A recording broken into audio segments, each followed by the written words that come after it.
Okay, first up, the shrinking steps. If anyone can beat the odds tonight, it's this bloke. He is an absolute inspiration. He is quite extraordinary. Well, he's extraordinary in every sense of the word, Jack Wilson. Now the big dip at a pole rider. I get the feeling this could be textbook execution. Hips up, catches the pole, rides over the water to safety. He's in great form already. Now he must face the cyclone spinner. This is going to be a real test for his back especially. He's got to push his body flat against the wheel. He needs to hold the position through 4 rotations and 7 metres of track. He's a little shaky. He's coming off, he's coming off, he's coming off. He's got to hold on, and he's made it. He's made it. 3 down, 3 to go. He is loving being back, performing in front of this crowd, but what courage to be here. A or B? What will it be? Yes, Jack Wilson, this is brand new to season 5. Where's he going to go? The familiar obstacles of Path A or the faster but tougher Path B?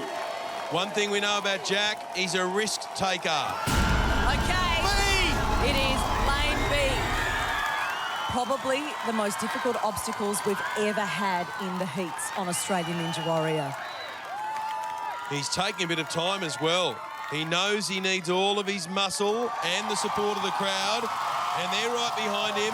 They know it's taken a lot for Jack to be here tonight. Do you think he likes performing?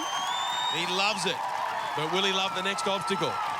Waiting for him now is the obstacle we call Wait For It. This obstacle is punishing for any ninja, but Jack was in hospital not so long ago with a shattered L3 vertebrae. I'm scared for him, Ben. No turning back now, though. Grabs the first bar, the second bar shoots up to the stars, just getting his momentum sorted. Here he comes, Jack Wilson. Gets his swing on, and there's the transfer onto the next bar. Eyeing off the third one. And as he grabs the third, the fourth will again shoot up into the sky, further away from him. Oh, look at the strain on the body. I mean, it's one thing to be recovering from a broken back, but he looks in great form and in great nick tonight, doesn't he? He's an extraordinary athlete. He's very small. Get up there. He weighs just 70 kilos, 178 centimetres tall. He is just built for this Australian Ninja Warrior course. And here he is at the Beehive. It's such an emotional moment. Look at him, he's come such a long way since that terrible accident, and now there's just one obstacle between him and the warped wall. The emotion in this performance. He's just feeling everything. It's bringing out so much in him. Yeah, just keep an eye on the third and final honeycomb. He's the first ninja to attempt this obstacle tonight, and that last transition's a killer. Now you mention it, Ben, I'm nervous about that third and final honeycomb. It's the hardest one of all to grip because you're leaving a side-on position and attempting to enter on a side-on position. And he has taken a really good look at that third honeycomb, working out where all of our other ninjas have gone wrong. Well, that was a bit uncomfortable, but he fixes it. Oh, Jack, don't scare us, please. He's got a beautiful swing. He's going to go for the release and catch. Catch. Oh! He lands it, and now I get nervous. I do not want to look at this third and final honeycomb. I could not bear it. If Jack Wilson has recovered from breaking his back and falls, I'm not looking. He's eyeballing it. He's getting ready to launch at it. Here comes Jack. Oh! No, Jack, no! Oh, I felt sure we were going to get Jack up the warped wall. But I'll tell you what happened. He got his left hand inside it, but it was just the one hand. Oh. And he couldn't hold himself up. Oh, talk about the energy and the emotions. GVC, baby! That run was nothing short of heroic. What an effort. No doubt about it. Jack is back. Grip and core strength kept him safe on the cyclone spinner. He underestimated the lâcher to the final honeycomb on the Beehive, and he ended up in the drink. Well, after a performance like that, all I can say is Jack is back. How good, mate. Welcome back. Hey, thank you very much, brother. I mean, just an influx of emotions, man. Like, it's all just hitting me in the stomach and the heart at the moment. And what Ninja Warrior's done for me, and to come back from such a you know, a low in my life and, you know, physical and mental and spiritual struggle. Why does it mean so much to you? I love to see people, you know, having a go at life. So that's why I do it, man. That's why I do it. You do it so well. You inspire so many. It's so good to have Jack back. Well done, buddy. Thanks, everyone that made some noise out there. I felt the energy. You mob are amazing. Go and take it in. Go and take it in. How good's Jack? Nice to have you back, Jack. And based on that performance, Jack is well on track for a spot in the semis. But who will be there with him? Our next ninja is new to the competition. She's an emergency room doctor with an unconventional hobby. Welcome, Alvina Ang. I am a medical doctor. I work in an emergency department. When I go to ER, sometimes they'll be like, oh, when can I get to see the doctor? And I'm like, I am the doctor. I've been a doctor for just over 4 years now. How many lives have I saved? Roughly about 10, I would say, 10 to 15. Normally, I think people have this stereotypical perception of doctors being serious and not fun, but I love pole dancing a lot. I think being a pole dancer myself, I think everyone, again, the stereotype like, oh, you're a pole dancer, how are you a doctor as well? I would like to set the example for people that you can be whoever you want to be. You can be a doctor and you can still be a pole dancer. You've got one life and you've got to make full use of it. Focus and achieve your dreams. And check out the big screen, Alvina. 2 of your biggest fans have joined us tonight. Mum and Dad are watching on all the way from Malaysia. Give them a big round of applause. There they are, Alvina. Good luck, Alvina. Alvina's first obstacle, the shrinking steps. This is a lot trickier than it looks, even for a medical professional. Oh, she's missed the platform. She's swinging back. Makes Yes, she the can. second attempt. Yes, she can. How did she get away with that? She's in the business of saving Oh, things. Mum and Dad know that was close. A shaky start for Alvina, but she needs to regroup and concentrate on the next obstacle, the Big Dipper to pole rider. Well, she'll be good on this apparatus look because at the pole dancing. she's also a pole dancer. We may need an ER doctor in the crowd pretty soon. Oh, okay, There's a few Alvina. blokes fainting. She might be a proficient pole dancer, but the pole rider requires a whole different set of skills. Alvina looks a little hesitant. Ready? Set. Here we go. You got this. Go! Alvina's big dip didn't work out on the Big Dipper, but look at the big smile. Well done. Alvina didn't engage her upper body on the Big Dipper, so when the bar kicked up, she had to rely on her grip strength alone. And she wound up code blue. Okay, nervous types, block your ears for this introduction. Our next ninja lives in the Blue Mountains in New South Wales with his family and 15 snakes. Jimmy Burrow. Yeah, you could say I'm sort of a wild man. Like, instead of growing up with dogs and cats, I had a house full of snakes and lizards. Can breathe. Jimmy's always been into nature because we've grown up around nature. I was always into climbing as a kid. Mum she didn't say no, she sort of like pushed it. She was like, yeah, okay, let's build a rope swing in the house, let's put a swing in the house, let's put slack lines in our backyards. I just started drilling holes in the ceiling, be at least 30 holes, and Steve would be on the couch, he'd say, that's enough. Unknowingly, I've been training for Ninja Warrior my whole life. I just didn't really realise until a year ago when I was like, maybe I should apply for it. I started training and it was just like second nature for me. I've grown up pretty fearless dealing with snakes, so I don't think the course will be that much of a drama. Throw it at me. And Jimmy is fired up. He's also brought the entire household down the mountains to support him. We've got a couple of animated pythons as well.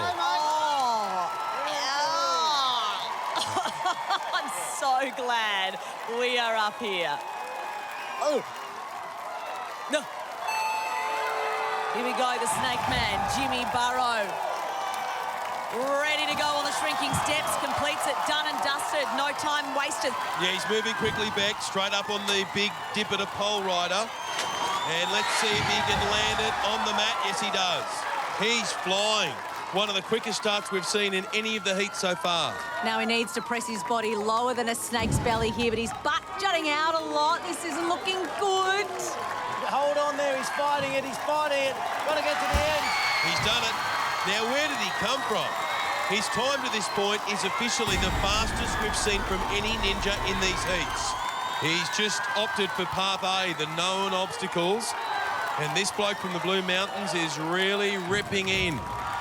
Quite incredible how confident he is on this course, considering, remember at home, ladies and gentlemen, he has never been on Australian Ninja Warrior, and he is attacking this course tonight like a seasoned campaigner. Look at that, so strong in the upper body. He's doing a great job. First time ninja right here. And look at him go, Croft, switches to the next pegboard. If you think he looks like he's got an obstacle like this in his lounge room, he does. Yes, the snake man. Jimmy Burrow. Lock that name into your memory bank because this bloke is showing all the ninjas how it's done. He's keeping a cracking pace. But this next obstacle is the real test. Jimmy's muscles will be burning, and now he has to use those exact same muscles all over again on the bar hop to get across to the warped wall. Here he goes on the first bar hop, making sure he lands this successfully. He does. Now it's the stationary bar in the middle. He'll get a little bit of a respite in the centre there. Oh, we have found a new ninja, Australia, right here. The Snake Man. One more lâché to the end. There he goes. He's done it. Here he goes. Come on, Jimmy Burrow. We want you up that warped wall. Jimmy Burrow setting a cracking pace. Here we go. Hey, the thumbs up, and will he slither all the way up to the warp wall? He's making a huge play for a spot on the power tower. His first attempt may be his only attempt as he gets ready to catapult himself up the warp wall. Remember, the wall is a full 10 centimetres higher this year. Yes! He's done it! He heads the buzzer and heads to the power tower. Jimmy Burrow. We'd not heard of the bloke 2 minutes ago, and now all of a sudden, he is the talk of Sydney Olympic Park. What a run that was. Jimmy only slowed the pace on the bar hop, carefully judging his jumps to make sure the bar didn't shoot off the cradle. Perfect foot placement and takeoff rocketed him up the warped wall. And with that, newcomer Jimmy Burrow becomes the first ninja tonight to hit the buzzer with a quite incredible time of 2 minutes 22. Jimmy, it's nice to meet you, brother. How are you? Good, how are you? Where the hell did you come from? The mountains. You, all of a sudden, have got everyone talking here. They're wondering whether you're the new one to beat. Do you feel like you're a favourite? Oh, yeah, I reckon, yeah. Love that confidence, Beck. You looked very confident on that course tonight, Jimmy. Go down and see your so-called friends down there, Thank you. please. Jimmy Burrow. Wow, he is the new wonder kid. Jimmy Burrow has just delivered one of the fastest times of these heats. It's hard to imagine Mount Midoriyama letting anyone beat it. Its wall has been breached, and so early in the night, I can already feel the mountain seething. The other ninjas will have to step up to the plate now, won't they, Ben? Ahead tonight, it's their final chance to make the semis as Ninja's best take on the angry Mount Midoriyama. Coming up, Paul Colotti, the Irish ninja, Sam Goodall, the tradie ninja, and Jake Rat Daddy Baker. Plus, a new breed of ninja superstars burst onto the scene. So, who will make the power tower and claim the fast pass? Welcome back to Australian Ninja Warrior, where the colossal power tower waits for tonight's top 2 ninjas. That's right, they'll go head-to-head for a stunning advantage, straight through to the grand final, completely bypassing the semis. But first, they need to conquer the course. We just saw rookie Jimmy Burrow make it through to the end, and I can sense Mount Midoriyama's red-hot fury. Luckily, our next ninja doesn't scare easily. She's a 3-time ninja veteran, and tonight, her mission is to hit her very first buzzer. Put your hands together and make some noise for Tash Sergi. I'm Tash Sergi from WA. I'm 33 years old, a fit mother of 2 boys, and I'm back. Mummy wants to go back on the Ninja Warrior for show. What do you guys reckon? Yeah. My whole life, I've tackled adversity. I had ovarian cancer when I was 17. I lost my ovary and fallopian tube and had chemotherapy. So last year I was hit with some pretty heavy news. I found out that I had a squamous cell carcinoma on my leg. It was quite scary that I had quite an aggressive cancer on me. I got it cut out and thank God we're all clear. Ever since then, I have just been so obsessed with getting stronger and fitter. Look at the upper body strength. She's just working her way to the top. Look at that determination. You can see she's starting. I missed out on the semi-finals by seconds, and that just ate me up for the whole rest of that year. This year, I'm different. I am fitter and stronger. Check out these guns. I am back, and I am hungry. Tash has been working toward this moment every day for the past 12 months. You can see how much she wants it. Tash Sergi is a fighter. Can she fight her way all the way and hit a buzzer? Here she comes. We've seen her before, Tash Sergi. Can she make it to the top of the warp wall this year? That's her goal, Ben. She was here in seasons 2, 3, 4. Season 2, her first season was the best. She made the semi-final in last year, missed out just by 11 seconds. Fourth time on Australian Ninja Warrior. Can she hit the buzzer tonight? She's concentrating on getting the right grip, the mixed grip. And she's about to ride the dip up beautifully. Tash Sergi. Great start. Nice work onto the cyclone spinner now. Tash has extraordinary upper body strength. She'll need it here. It's also about the feet. Has she wedged them in far enough? Got to dig that other foot in. It's not all the way in, just the toe. Oh, she's starting to move. She hasn't got the toe in there. She's fighting it. She's got to fight it. Out. Tash is, she's so close. Oh, absolutely heartbreaking. Oh, no, the toe. It was the toe. The toe just wasn't in. And that's all you need to do on that.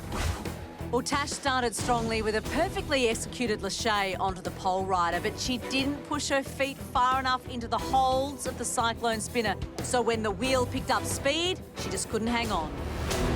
Tash, how are you feeling? I know how much this means to you. It meant so much. That was the only one I was worried about. I have the worst hip mobility, and I knew I was going to struggle to get my hips into there, and I was gritting as hard as I could. I really thought this was my year. I say it every year, but like I've just felt so good in my prep, and that's what threw me out tonight, mobility, not my strength, so... That's what the course does. Hey, thanks for being a part of it. Good on you. Yeah, I really feel for Tash. She's absolutely devastated. She trained so hard for this. But if we know anything about her, she's not a quitter. She'll be back. Next is a first-time ninja hoping to one day be a rocket scientist. Ready to have a blast tonight, it is Dylan James. I am an absolutely self-confessed science nerd. I'm a fourth-year engineering and physics student at UTS. I work in the labs mainly. I just sit in rooms and do maths, really. When I was in year 6, I actually wanted to be an astrophysicist. I've been fascinated with the planets and the stars. I'd always look up, and I had my little telescope when I was younger. Hopefully one day I'll end up as an actual rocket scientist working on rockets out in a space station. I'm hoping to use my analytical mind to really break down obstacles before I tackle them, and then execute the best way to do it. He looks relaxed for a first-timer. The same can't be said for his crew on the sidelines. Parents Melanie and Rick, girlfriend Amber, buddies Lockie and Josh. Dylan James is the rocket man. Let's see if he can send himself into orbit. Dylan James, just 21 years of age, first time on Australian Ninja Warrior, and masters the shrinking steps. Family pretty happy with that, so should Dylan. Nice to get the first one out of the way. Big dip at a pole rider, grabs the pole. Right up high, right up to the top of the pole. A great space to land, and now he gets ready for the tricky cyclone spinner. You know what, Ben? I reckon this obstacle is ideal for a scientist. Dylan understands the physics involved in this one. He knows he needs to stay super flat to the disc. Come on, Dylan. And that's what he appears to be doing. Hang on, Dylan. Yes. He's rocketed through the first part of the course. What will he do here?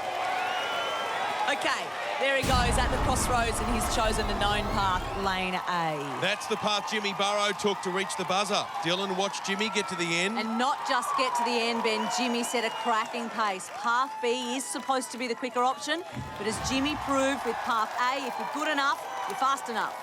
Well, Dylan's looking good right now. Watch how economical he is with his movements. He's so fluid. Great control. He's starting to use his swing once again, not using a breath more energy than he needs to. Now the reach across. Gets it, pauses for just a moment. This bloke's a first-time ninja. He is cool. Nails the dismount. Could we see another newcomer conquer the course? Get excited, everybody at home. We could be seeing Dylan James on top of that warped wall very soon. Dylan's slightly slower than Jimmy Burrow, but not by much. Not only do we have a brand new ninja right here, first time, but at the moment, he could be heading to the power tower. He's still got to survive the bar hop first crawl, and while he looks relaxed out there, his upper body muscles will be burning. This is extraordinary. A confident leap to the fixed bar. He's making up time here. He's also looking like a huge chance to get up the warped wall. This is Dylan James' first crack at the ninja course. Just one lachet away from the warped wall and that big red buzzer. I can't believe it. Another rookie ninja about to take on the warped wall. Here he goes, Dylan James, straight up the warped wall. He's done it. Dylan James, welcome to Australian Ninja Warrior. For the first time, gets his hand on that big red buzzer. Give us a big celebration, Dylan. How does that feel? Who knew a physics degree could take you so far? Well, Dylan attacked the course like a veteran. He didn't waste any energy on the pegboard, only swinging as far and as high as necessary. And he was just as calm and focused on the bar hop, then straight up the warped wall like he's done it 100 times before. Well done, Dylan. Hey, guess what? What? You just got the fastest time of the night. Put your hands together for him. Now, mate, breather, buddy. I've got to tell you, we know nothing about you. What's your story? From the Central Coast. And train a bit of ninja out there. As a ninja gym I train at twice a week. Got a bit of rock climbing, bit of gymnastics background. Someone told me you want to be a rocket man. Absolutely. Well, Rocket man. you have just launched yourself here at Australian Ninja Warrior. Congratulations. Go down and see your folks and your family and friends. Well done. Can you believe that? A second rookie up the wall, this time in a blistering 2 minutes 19. And right now, Dylan and Jimmy Burrow have the power tower to themselves. This is shaping up as the night of the newcomers. Coming up, we uncover the next generation of ninja superstars. Can an Olympic and world champion conquer the mountain? I've been to 3 Olympic Games. My strategy is attack every obstacle on its merits. Pole vaulter Steve Hooker puts his reputation on the line. And some ninja favourites set their sights on Power Tower glory. Welcome back to Australian Ninja Warrior, where so far 2 ninjas have made it to the top of the warped wall, Jimmy Burrow and Dylan James. And they didn't just beat the course, they did it in their first attempt at lightning speed. What a way to announce their arrival in this competition. And what a way to rile up an already very angry Mount Midoriyama. Well, our next ninja would love to follow Jimmy and Dylan up the warped wall. She's a 3-time competitor, State of Origin representative and a former semi-finalist, but she's never hit the buzzer. One of our shortest and lightest ninjas, it's Sky Hattie. I'm Sky Hattie. I'm 29 years old from the Gold Coast. I was a gymnast growing up. I've done a bit of cheerleading. I performed in the circus for a few years overseas.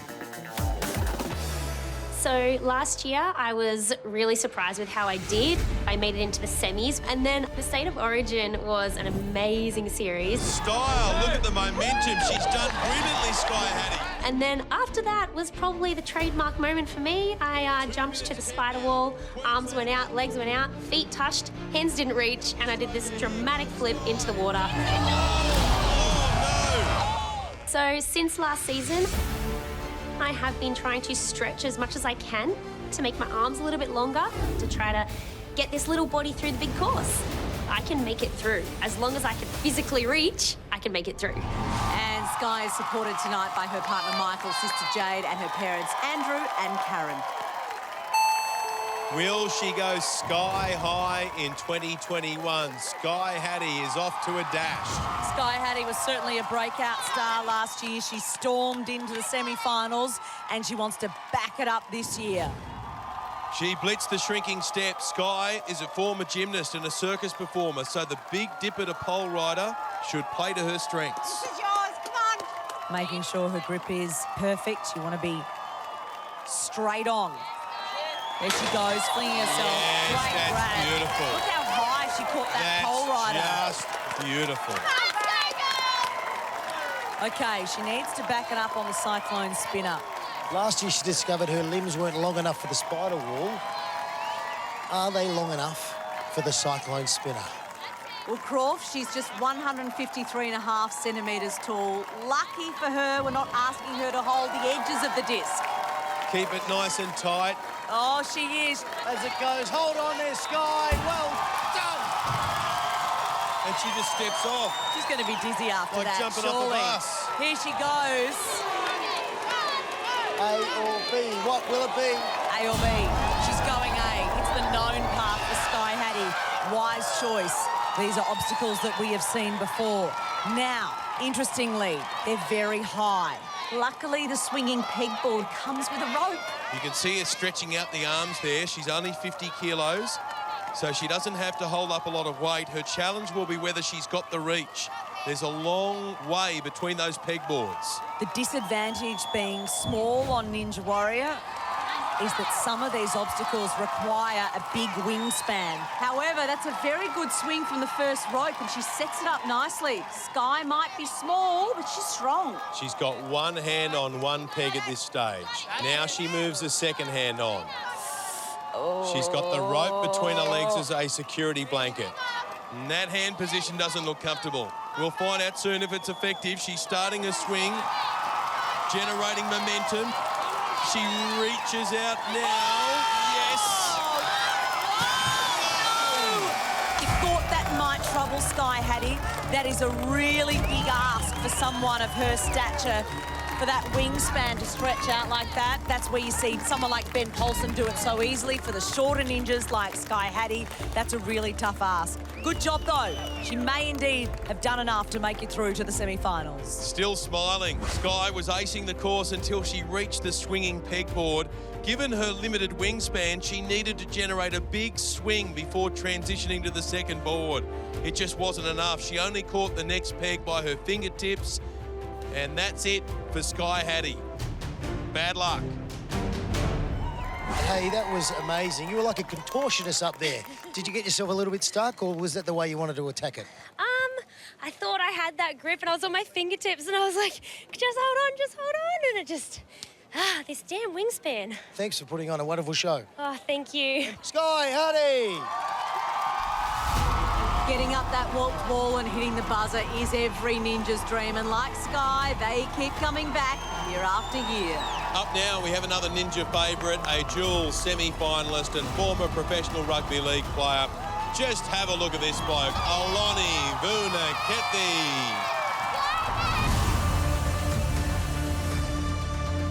My name is Aloni Vunakethe. I'm 33 years old, and I'm your average general everyday garbage man. Blue-collar worker. I'm up at 3:30 every morning, and I'm the one holding up traffic, but trying my hardest to clear the streets as quickly and as efficiently as I can. I am up there with the heaviest ninjas that have run the course in Australian history. Got about 20 kilos on most of them. He's a heavy bloke. He's going to weigh down that tip-top. Will he do it cool? It probably has contributed to me falling. I'm back for a crack at redemption. I want to get a buzzer. This season, I try to trim down a little bit on the scales. Every little 1% counts. I'm a harsh taskmaster on myself and I haven't yet achieved what I would like to. I want to get a buzzer and get another wall for myself and my kids and yeah, get a redemption. Well, this man lives and breathes ninja, but he's never made it up the warped wall. Maybe shredding 6 kilos will give him the edge to hit that buzzer. His gorgeous family there on the sidelines to see him do just that. I mean, come on. Have a look at this bloke. This is just getting silly now, isn't it? It's like something from another world. Oh. A world of perfection. Aloni, hey, this is a good family man. He's big, he's strong, and I can't wait to see him run down the course. Former professional rugby league player. Here he comes, Aloni Vunakethi. Look out, he's got a lot of weight to get across those steps. Look how quick he's going. Really quick this year, slammed into the landing platform there, but he just powers on. Okay, here he is on the Big Dipper to pole rider. This will be hard because of his weight, Ben. Watch closely. The first part will be okay. It's the second part, no problem. Oh, well done. I've never seen him move so quick. That 6 kilos he lost is making a big difference. Now, this is going to be a little tricky. He's our heaviest ninja, 105 kilos. Lock himself in. Oh, no. Oh, no, he's wrestling it. Oh, his body's coming away. He can't hang on, surely. How has he not come off? This bloke Aloni, you legend. I've never seen anything like it. And now he's going part A. Is this man human? It looked like he'd separated himself so far from the cyclone spinner, there was no way he could get back on. He has incredible strength to save that moment, not once, but twice. Let's not jinx him. The next 2 obstacles are a real test.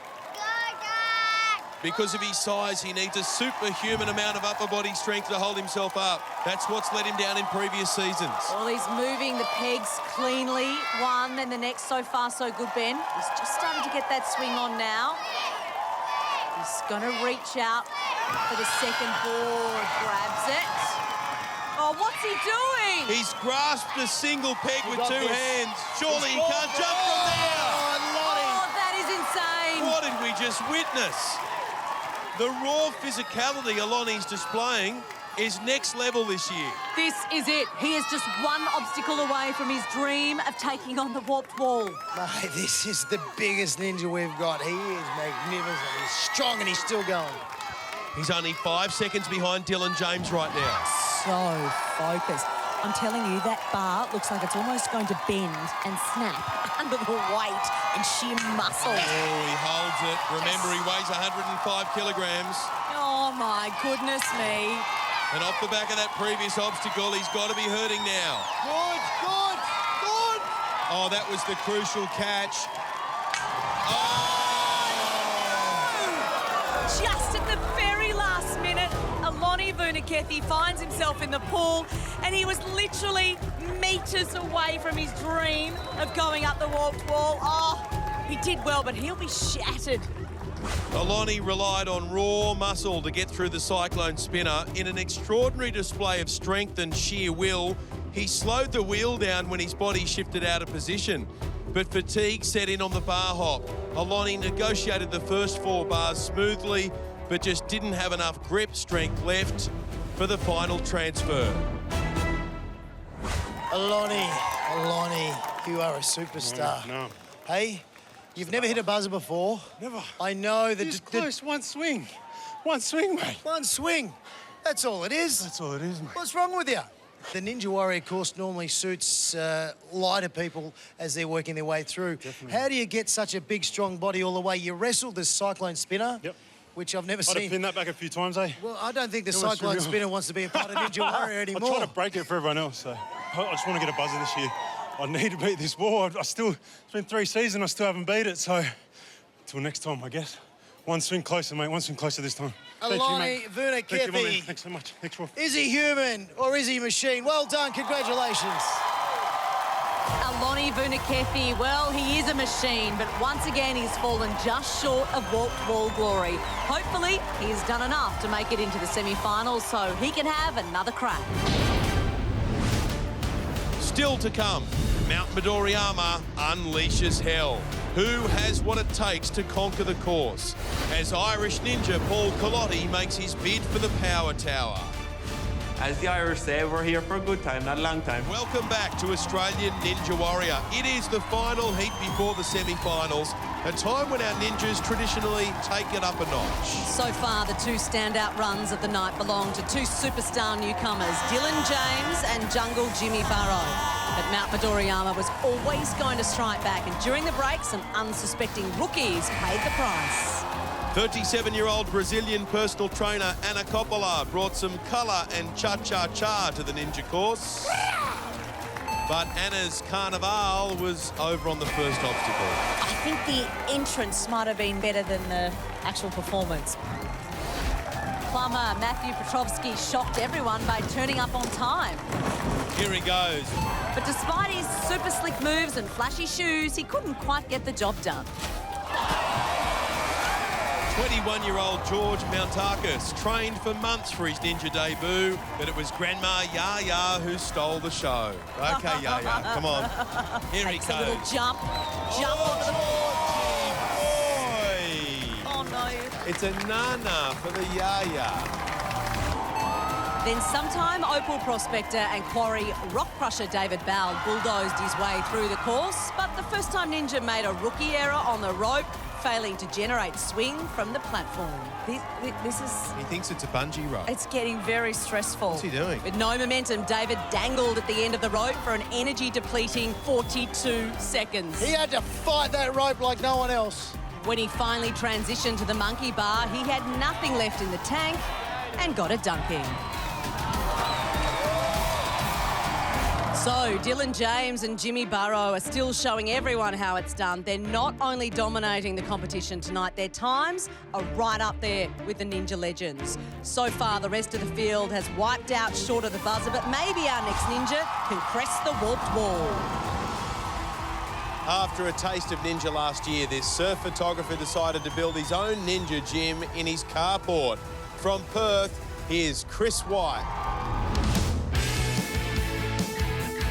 My name's Chris White, I'm 41 years old and I'm from Perth. Last year, it was my first time doing Ninja. In my heats, I had the world famous Kelly Slater Skyped in watching. Made me so nervous. 4 years ago, Kelly Slater famously saved my son Van in Hawaii. He got swept across a road in a pram from a freak wave. It was a scary situation, but I'm so glad Kelly was there. Last year, in the semis, I got all the way through to the slingshots. It's these bungee cords that bounce down, and then I came off on the slingshot. After coming so close, when I got back to Perth, I built my home course under my carport. I've actually even run a competition. All the ninjas from around Australia have come in far and wide. Tash is now the furthest. Nice, Tash. So we made a sort of an event out of it. Returning this series, I just want to give my best effort for my sons to show them, like, if you fall, you get back up again. Ninja Warrior is a big challenge. Want to get up the warped wall, hit the buzzer and make them proud.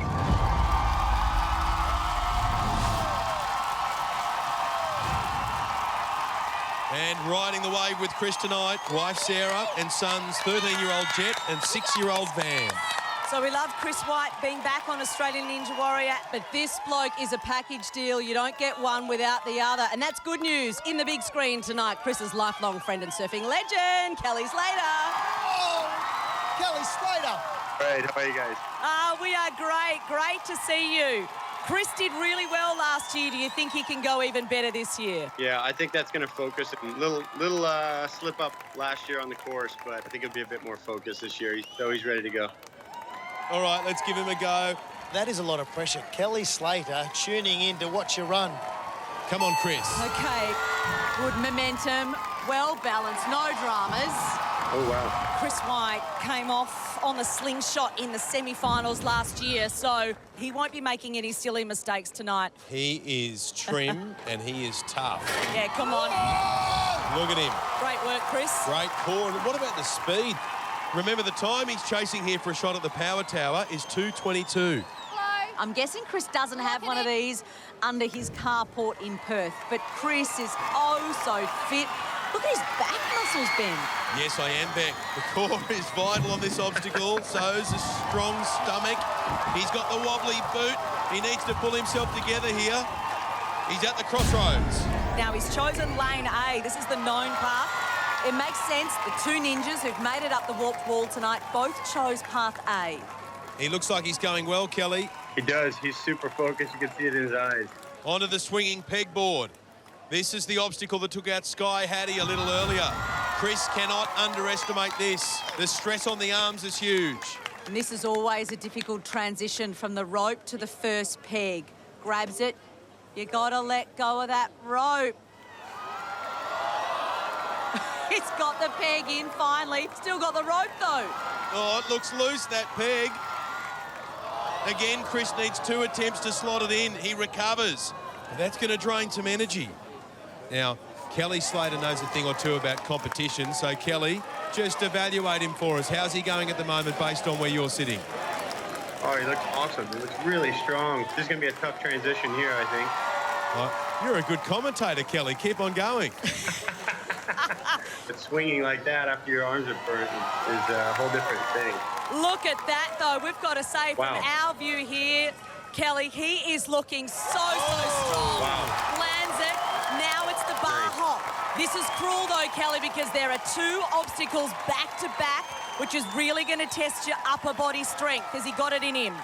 I think that pegboard's going to burn the arms out a bit, so he's probably taking a little breather here. He's relying on Kelly Slater from the sidelines. Take a bit of a breather.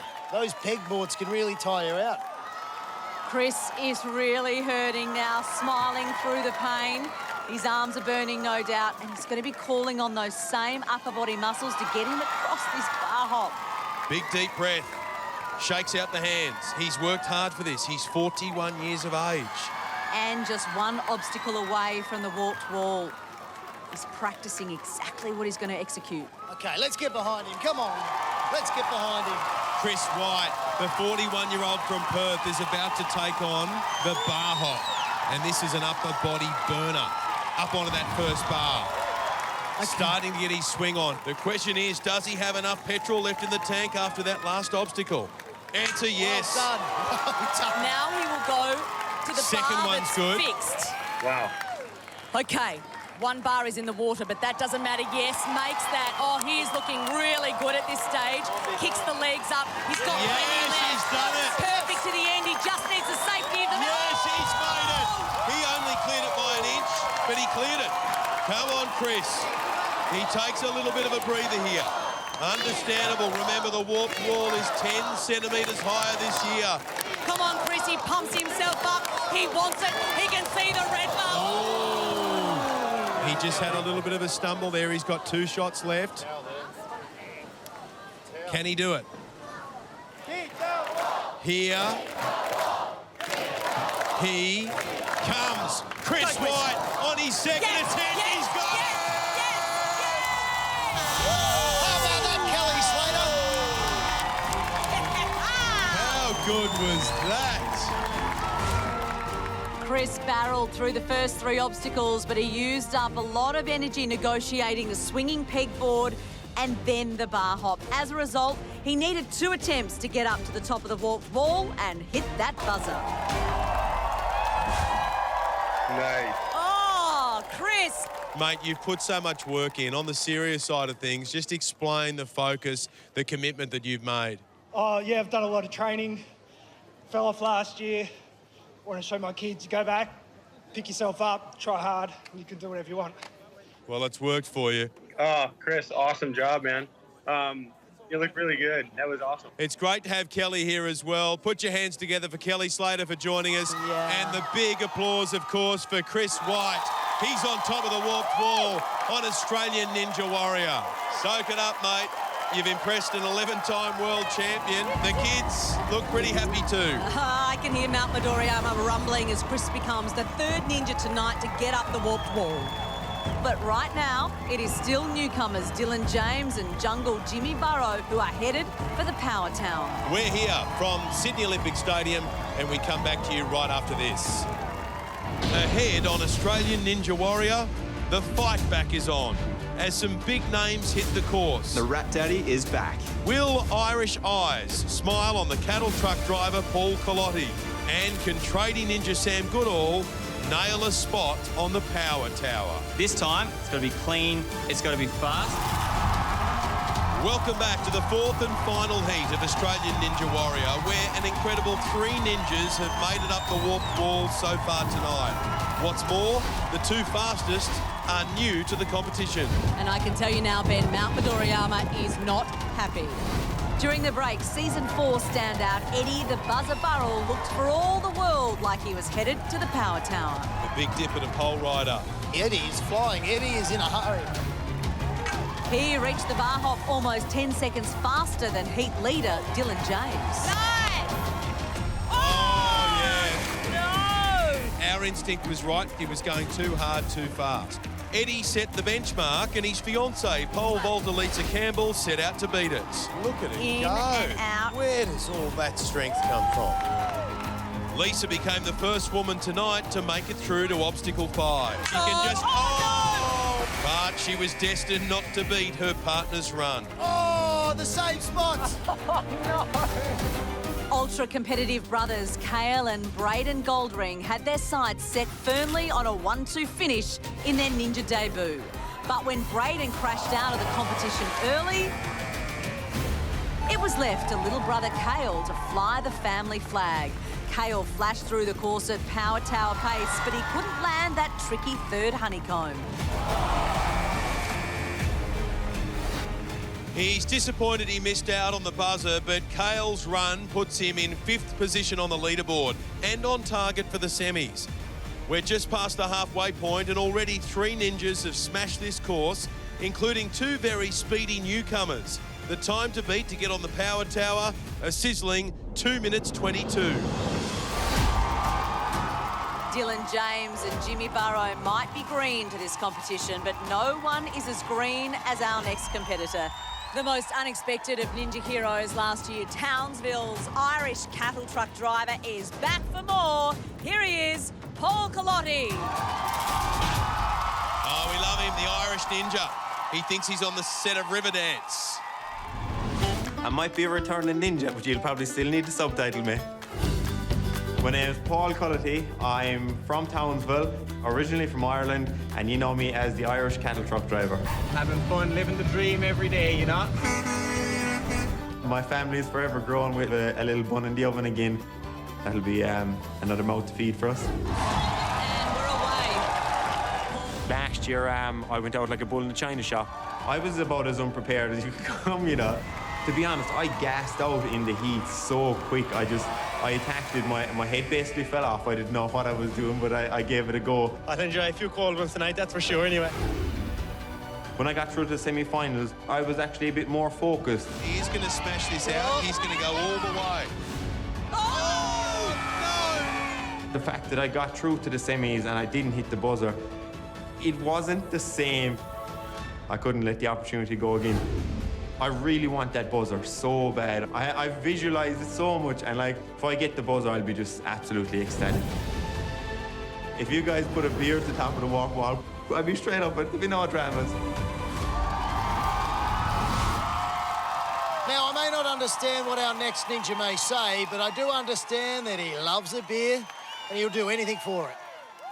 Quick kiss for the family, partner Alicia and their gorgeous 1-year-old daughter Cora, and Paul is good to go. Well, didn't he gather a cult following when he burst onto the ninja scene last year? Obstacle 1 done, and the crowd lifts. They'd love to see him on the power tower. Last year and made such an impact here on Australian Ninja Warrior. We all love the Irish cattle truck driver from Townsville. And we'd love to see him on the power tower. The time to beat, 2:22. Here he goes. He's got it. Oh, he's looking better this year already, I can tell. I think the thing that everyone loved about him, apart from that vibrant personality, is the fact that Paul Colotti did all of his training on the side of the cattle truck. He's a no-frills kind of guy. The question is, did he have a cyclone spinner stuck to the side of his truck? Doubt it. Let's see how he handles this one. Put your bum in, He's not very close to the board. This is not the way you ride the cyclone spinner. His hips are stuck out too much. Hold on. He's going to do it He's gonna unbelievably. get there. Oh, I didn't think he did, but what amazing strength. Here he is at the crossroads, Paul. Which way is he going to go? It's corner. Yeah, he's gone the safe choice. The 3 ninjas who've made it to the top of the warped wall tonight all went path A. The Irish ninja wants to join them, and I've got a feeling he's going to. He looks like a joker, but he takes this very seriously. Here he goes, onto the swinging pegboard. Up on the rope, and now onto the first pegboard. Any moment now, he's got that rope tucked between his knees. And he's going to have to let go of it at some point. It's like a security blanket. He starts to move along. He's got great natural strength. He's looking good, Croft. That's it. Good work. Good, this is good. And now he would be hurting, but this is the moment of truth, the big transfer. Paul reaches out and grabs a hold of the next board. He's doing well, but he has missed out on a power tower spot. 2:22 was the time to beat. I think he's going to take a leaf out of Aloni Vunakethi's book, gripping the first peg with both hands. Oh, I don't know whether that's going to work for him. It looks awkward. He'll try another strategy here if he needs to. Okay, so he's moving one hand back now to get more of a swing. Oh, I hope he's got some strength left. Come on, Paul! Oh, just makes the safety mat. Just has a quick hello and a kiss to his wife and daughter on the sidelines. He's just one obstacle away from the warped wall, but the bar hop will call on exactly the same muscles that are burning right now. Come on, babe! You got it! Up he goes. Now Paul Culotti attempting to become just the fourth ninja tonight to hit the buzzer. He switches to the mixed grip. Look at the strain on the arms. Oh, he makes the first jump. Oh, yes, this is good. Come on. Reaching across now for the fixed bar. That first bar drops into the water. That's okay. Paul hasn't gone with it. That's okay. He's not going to have much left in the tank right now. His upper body muscles must be screaming. Can he get there? Here he goes. He transfers to that uneven bar. Raw strength. Not long to go now. 2 more leaps. Come on, Paul Culotti. Yes! Oh, this is good. A little bit more. Alicia loves it. Cora loves it. Weighted by centimetres, and now Paul Culotti has a big run at the wall. Yes, he's got it. Hands on. Paul Culotti for the first time ever gets his hand on that big red buzzer. The Irish trucker from Queensland. Well done. Mate, you are incredible. You're not fast enough for the power tower, but we reckon you're headed to the semis for sure. Oh, Paul, how good is that feeling? Absolutely electrifying. Oh, my God. Okay, let's just have a look at this. Have a look at the replay, mate, because I know what the warped wall means to you. Here you and go. Look at this. Just describe the feeling when you gripped it. Yeah, I just got it. And I was like, there's no way I'm letting go of this, and that's for sure. Put your hands together for Paul Culotti.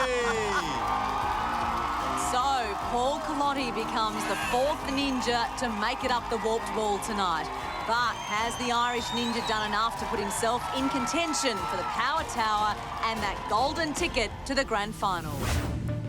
Well, looking at the leaderboard, Dylan James and Jungle Jimmy Burrow are still way out in front.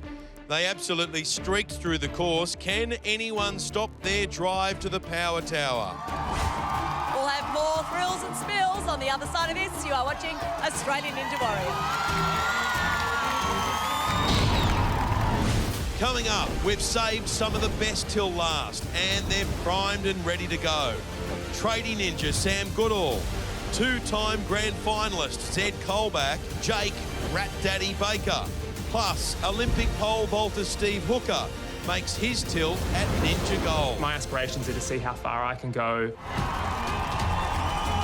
Welcome back to Australian Ninja Warrior, where our ninjas are finally turning the tables on Mount Midoriyama. We've had 4 ninjas hit the buzzer so far tonight, but the big story is the performance of 2 newcomers, Dylan James and Jimmy Burrow. They not only hit the buzzer on their debuts, they did it with 2 of the fastest times of the heats.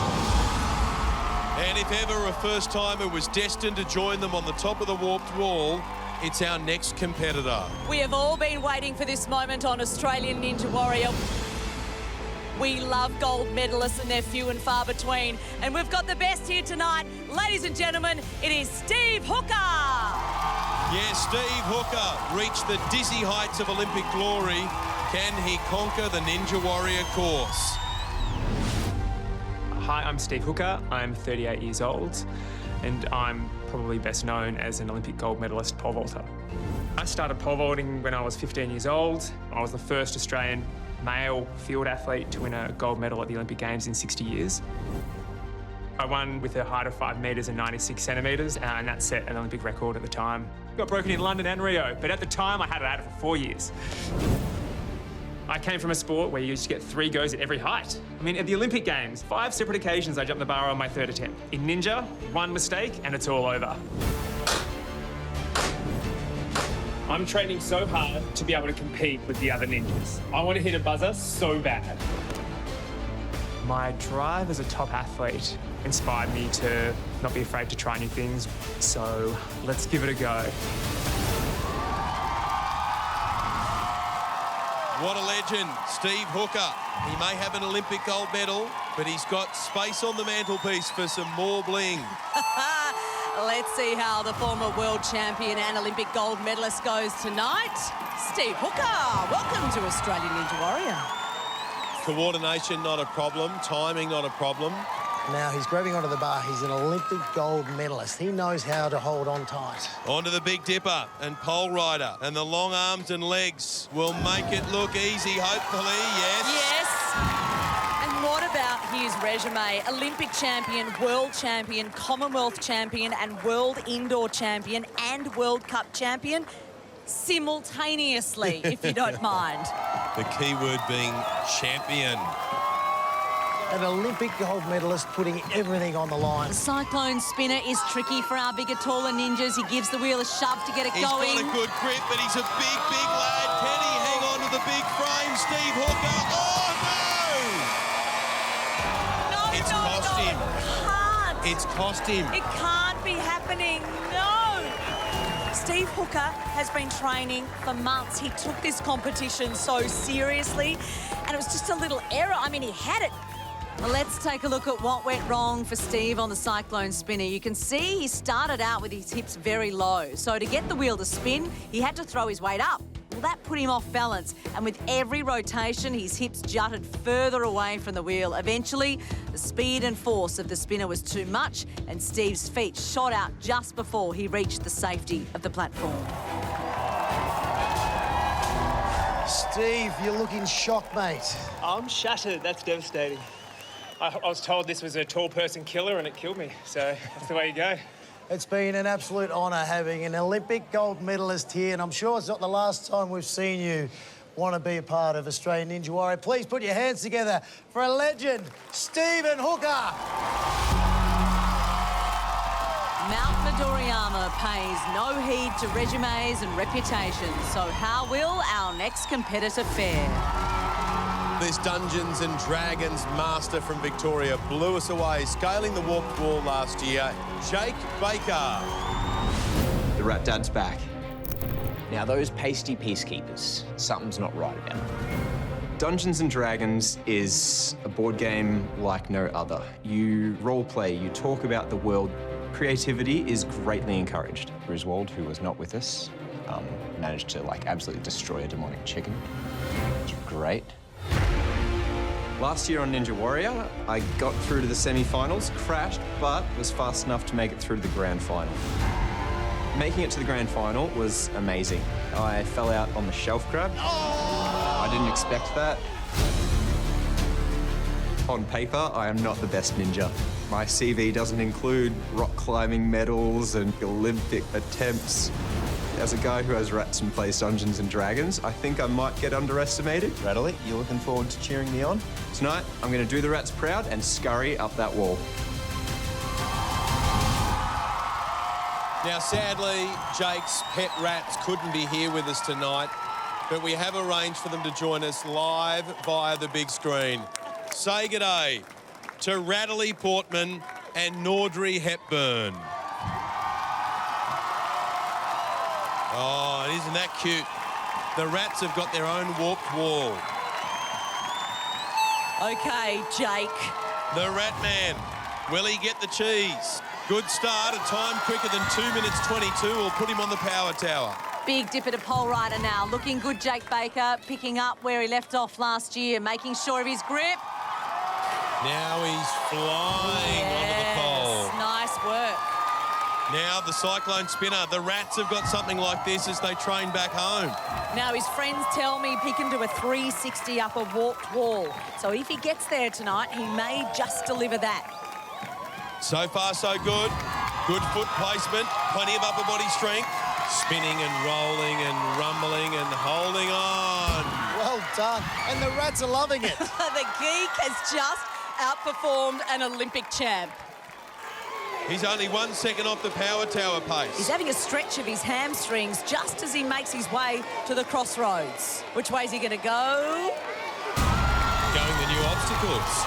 He's here for an adventure. Interesting choice. He wants a crack at these two newcomers at the top of the leaderboard. He wants a spot on the power tower, a ticket to the grand final. He's going the fast track. Remember, he's chasing Jimmy's time of 2:22. This obstacle requires a lot of strength. Oh, just missed it, that second bar. That is a rare mistake for Jake Baker. He's recovered, though. Gets it the second time. Now, for a less experienced ninja, something like that would put them off their game. Oh, look at this. This is impressive stuff from Jake Baker. Really good from Jake Baker as he gets that last one. Swings. Another small error, but he got away with it. OK, this is where it gets tough. That little balk on the dismount just then could be a sign of fatigue. That's not good news going into the beehive. Those who've chosen Path B tonight have come a cropper on this obstacle. OK, hanging on that first beehive now, just getting the momentum. Really skillful to get so high with their legs and their knees, takes so much strength, makes the transfer, lands it. He's lost time on that last obstacle, but now he's making up for it. And this is where it gets really nerve-wracking. It's not in a straight line. You've got to make a move and a transfer, but he does it! Sticks it! Jake Baker, sensational! Here he goes!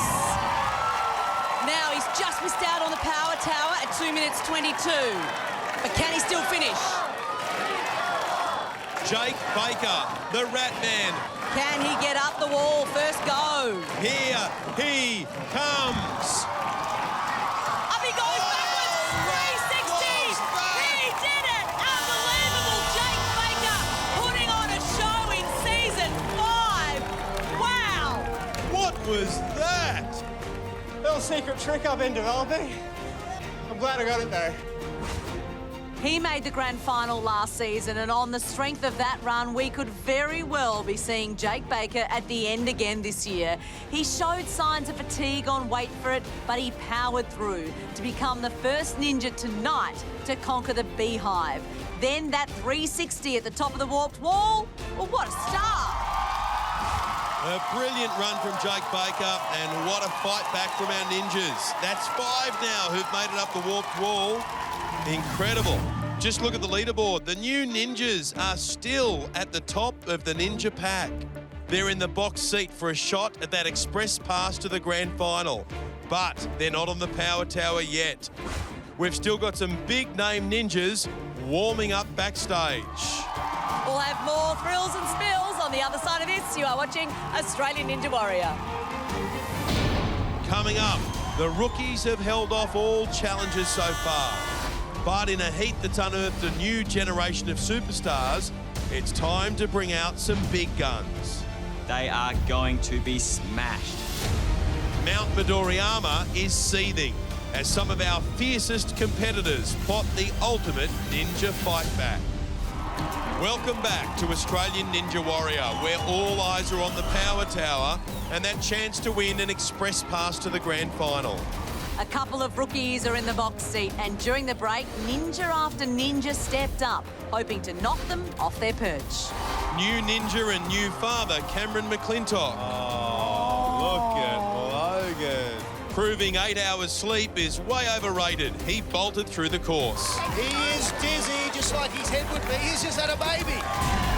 He's going the path unknown. Cameron flew through the beehive. This is the difficult one, but he's gripped it. He's done it. And left us in no doubt that our newest crop of ninjas are here to play. Cameron McClintock, go you good thing. Then two-time grand finalist Alex Bigg returned to the ninja course and picked up right where he left off last year. He powered through the first 3 obstacles. And he hangs on. Well done, Alex. What will he do here?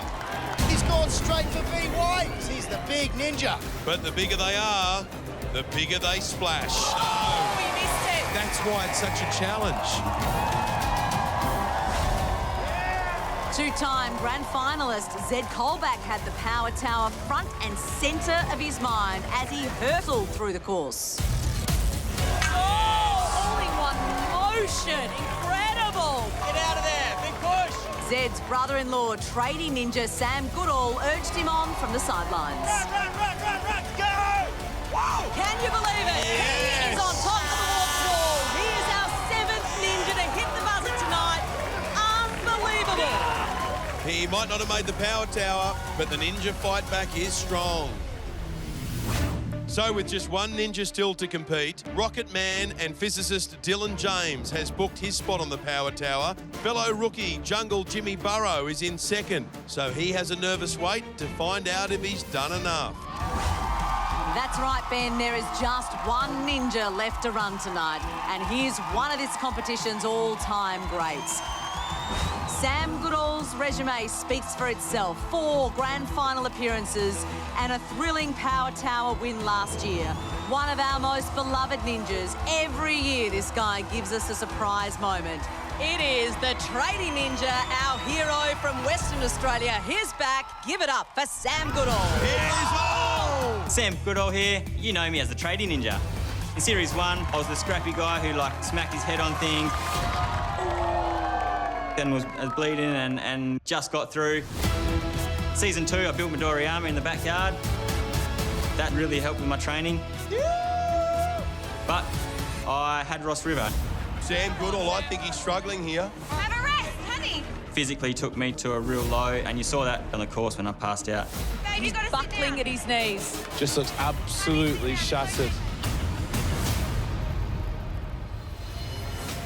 Season 3, health is good. After a year recovering, the tradie ninja is back. But I'm slowing down, I'm wasting time, I'm angry. He's got 4 seconds left, 3 seconds, 2 seconds, 1 second, and sadly he's not going to get there. Season 4, I gained some speed, but I noticed all the other ninjas were getting faster and stronger, and I wasn't getting any better.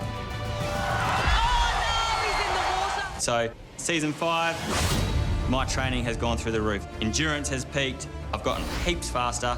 This year, I just want to be on top of that power tower again and make it straight through to the grand final.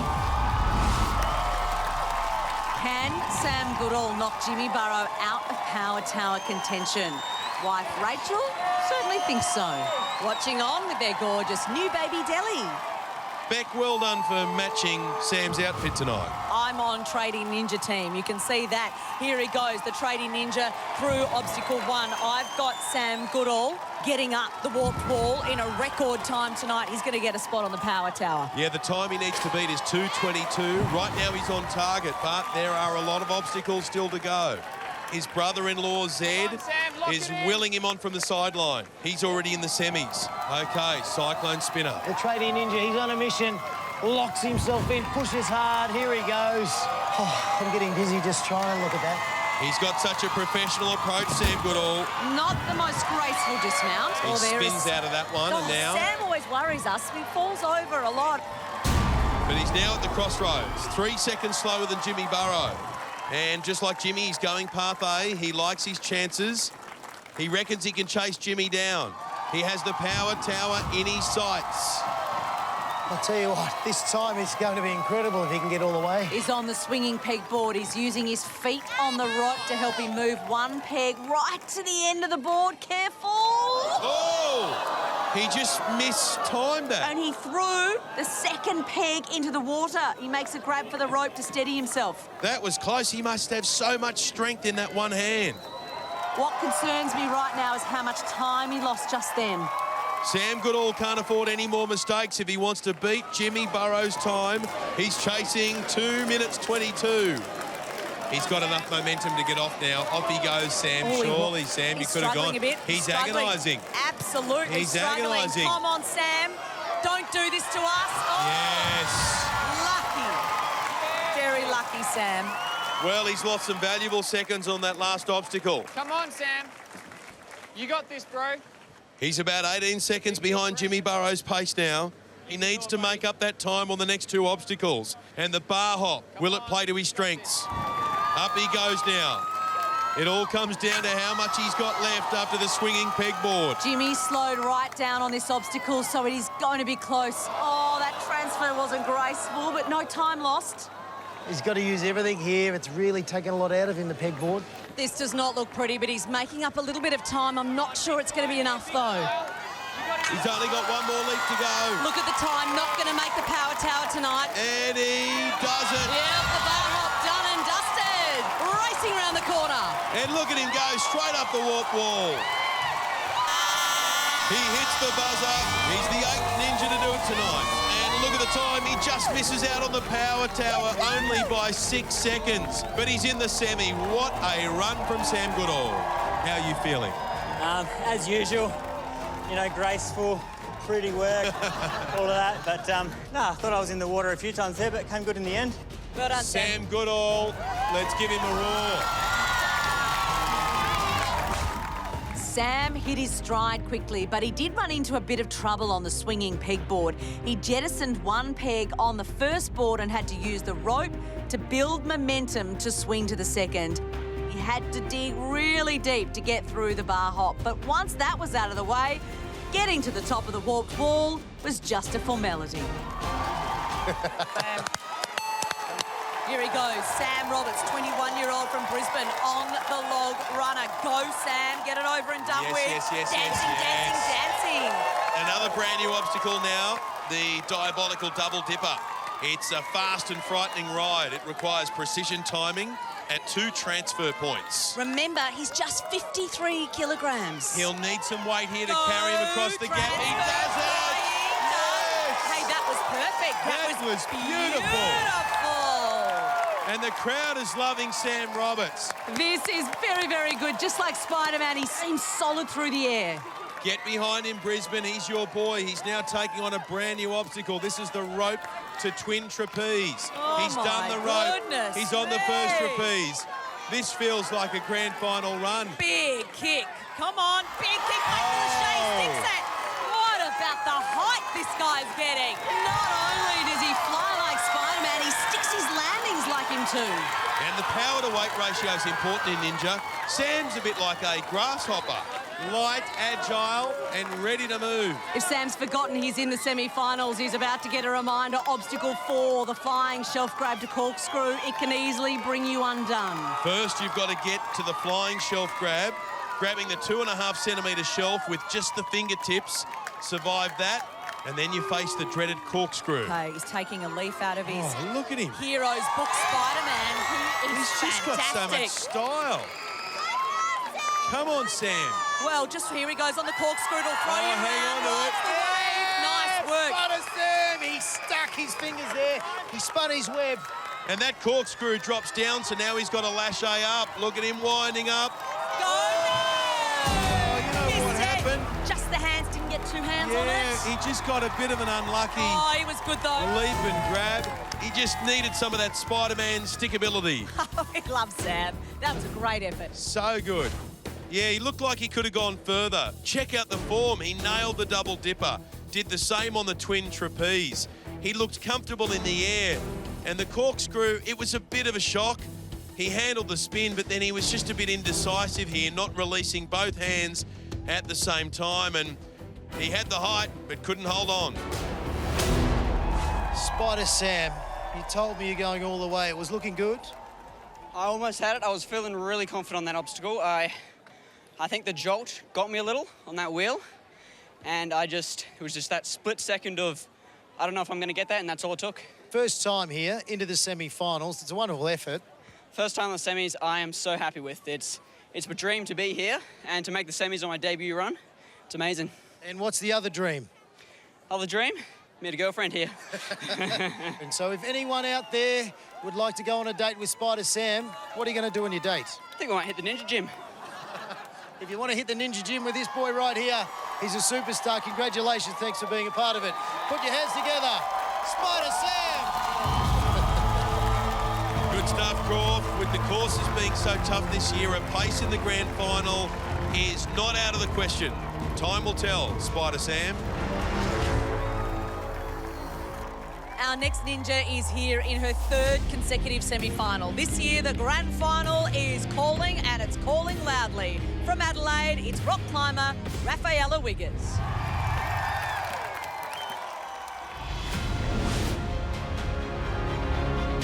Third semi-final out of 3 series is pretty cool.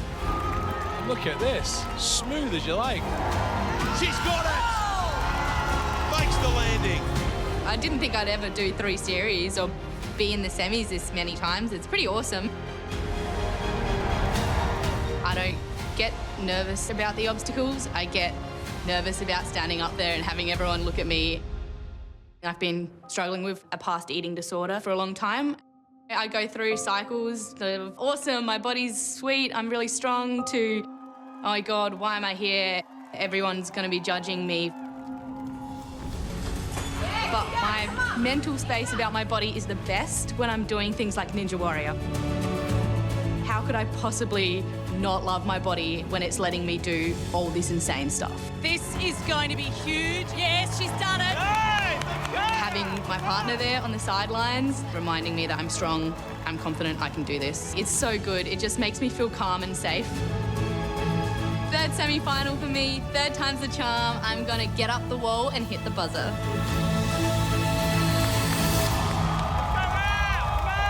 Rafaela Wiggett was 3 laches away from the warped wall in her heat. She would just love to hit a buzzer tonight. Wouldn't she ever? There's the boyfriend, Bill, and in front of Rafaela, 9 incredibly demanding obstacles. Okay, Rafaela Wiggett, it's time to roll. Semi-final night from the Sydney Olympic Park. Here we go. Yes! Well done, Rafaela Wiggett. She knows what this is about. She's reached the semi-finals in season 3 and season 4. But this year, Rafaela, it just gets harder and harder and harder. Obstacle 2, the double dipper, is the perfect example of that. I just want Rafaela to go further and further and further, and so does all of South Australia. They'll have their Farmers Union iced coffee ready to cheers if she can make this. Come on! Yes! Oh, Rafaela Wiggett is in the water. What a shock. This obstacle's so tough. Once you launch, you just don't have time to think. You have to get it right. Let's have a look at the replay right now. On the first dipper, she releases too late. That throws her up, but not across. She does well to reach the bar and connect and tries to pull herself up and recover, but succumbs to that downward momentum. She just can't hold on. A tough break on a tough course. Might be time to muscle up Ben Fordham. A fired-up Mount Midoriyama is asking some very hard questions in the first semi-final. Hopefully, our next ninja has the answers. Well, if you want to send a message back to the mountain, a man mountain is what you need. Aloni Vunaketi. Look how quick he's going. Really quick this year. Slammed into the landing platform there, but just brushed that off. I'd say that was probably one of my best runs. Really completed each obstacle quite quickly. I've been tentative and slow at times in the past just because of my weight and size. The cyclone spinner, that thing's a head spin in itself. You made these really small chocks from my big-ass feet. I just jammed my foot in as best I could. Oh, his body's coming away. He can't hang on, surely. Somehow managed to slow the speed of it and almost broke it off the tracks as well. Lonnie, you legend. Yeah, sorry for that, and hopefully it's not in next season. Remember, he weighs 105 kilograms. My bar on the bar hop looked like this. Oh, my goodness me. I'm due for a buzzer. I just want to switch those buzzers so bad. I'm going to break that buzzer too when I get a chance to. To be honest, I don't know what obstacles I'm up against tonight, but if there's something I can try and break, I'll try and break it for you guys.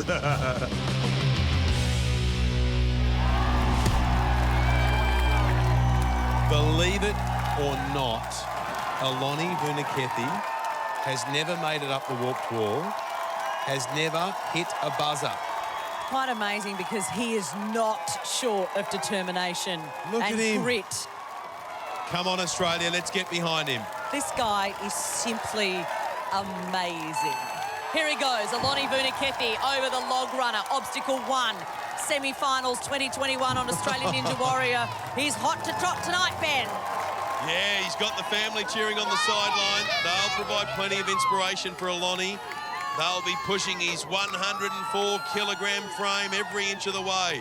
He's set for the double dipper. And it's a double dip and double trouble. Come on, Aloni. Come on, Aloni. Make sure it's square. Goes Here we down. go. Looks good. Makes the transfer. All the way down. He's all right. Hold on, Aloni. Yes! Pumps himself up as he heads towards the twin trapeze, and Aloni is about to have those very big arms punished again. Yeah, he's having a good look at it. A brand new obstacle for the semis. And if someone's going to send a message to Mount Midoriyama, it's this big unit, Aloni Vunikethi. He's taking a long time here, Beck. Come on, shake it off, Aloni. Any tips, Lon? What you got for me? Any tips? He's asking the family. Got any tips? I'll give you a tip. Keep going. Aloni Vunikethi wants to hit a buzzer. We want him to hit a buzzer. Aloni is up. Now he has to build up enough momentum to launch his mass of muscle to the next trapeze bar. And he's got to hold up 104 kilograms. It's a big leap through the air for this big man. Can he make it? He does! Oh, straight off. Yes! And the obstacle and Aloni are still standing. Obstacle 4 now, the flying shelf grab to corkscrew, and Aloni's feeling the burn, and the pain will continue. If you're in the kitchen, if you're in the bedroom, you better rush into the TV room at the moment, because you have got a human being that looks like he's been carved by God. Aloni has a Herculean task in front of him, just a 2.5 centimetre shelf to grab. Look at this guy's physique when he hangs in the middle of the air. It's something quite extraordinary. Getting the momentum up from the hips now. He will transition very shortly to the shelf. Yes, oh, he looks sure then. Now to the corkscrew. Can Aloni out-muscle the laws of physics? He'll be fighting 104 kgs of pure force. He grabs it. Well done, Aloni. Hold on. This next lâché is tricky. The shelf is higher than the corkscrew. Come on, Aloni. Just one more transfer, and I'm... Oh! No, Aloni! It was a brilliant effort from the big bloke. He absolutely nailed the double dipper. He looked for all money like he could have been a trapeze artist in a former life. And just like Sam Roberts, survived the corkscrew, but then came undone on the next lâché. Aloni, I know all you wanted to do was get to the warp wall, not to the end. You wanted to get up that warp wall. That's all I wanted, mate. That's all. I just wanted a wall, mate. I was just happy to get past that big dipper, to be honest. That thing is really hard. I almost lost my grip on it and almost peeled out, but somehow I managed to stay on this.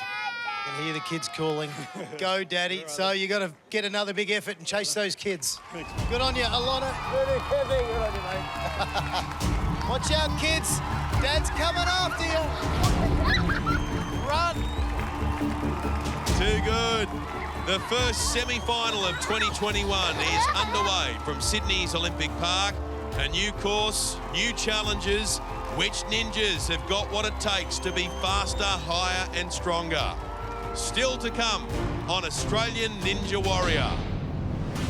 Only the best 8 ninjas will advance to the grand final, but Mount Midoriyama won't make it easy. It is a very long road to get to that mountain this year. The courses are just unbelievable. Zach Stoltz conquered the mountain last year. Can the Zach attack go back to back? And will we see history being made tonight? Can 4-time grand finalist Rob Patterson become the first to make it 5? If the ninjas are sick of seeing me in the grand finals, then they've just got to beat me. And she was the only woman to climb the warped wall in the heats. I'm in the semi-finals now. It's game on. Will Judith Carroll follow in the footsteps of Olivia Vivian and become the second female ninja to make a grand final?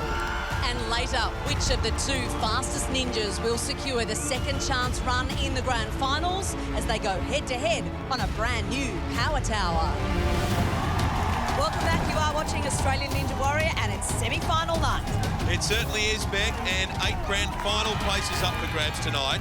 The 2 fastest ninjas will battle it out on a brand new power tower, with the winner securing a second chance run to use in the grand finals. In a season as tough as this, that is a huge advantage. Can our next ninja get his hands on it? Well, our next ninja smashed the warped wall in his heat. Now a favourite Irish truckie is on the road to Mount Midoriyama. Raise a glass for the one and only Paul Cullity.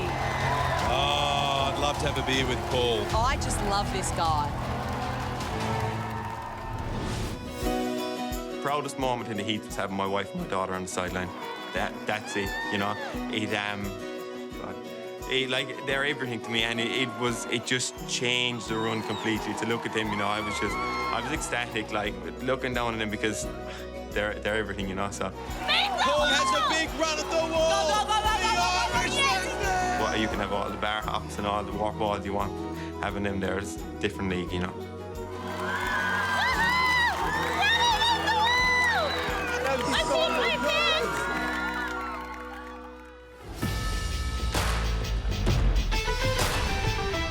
I definitely feel I have to prove myself, you know, because like, there would be so many doubters. Who would think that a truck driving diesel fitter could get to the top of Mount Midoriyama, you know? But I'm here to prove them wrong, and I'm here to, like, show all the truck drivers and all them guys you don't have to have all the fancy equipment or do all the fancy training to get there, you know? You just got to back yourself. Okay, and Paul's family couldn't be with him tonight, so we are taking Paul and reuniting him with his wife in far north Queensland. There is Alicia and baby Cora.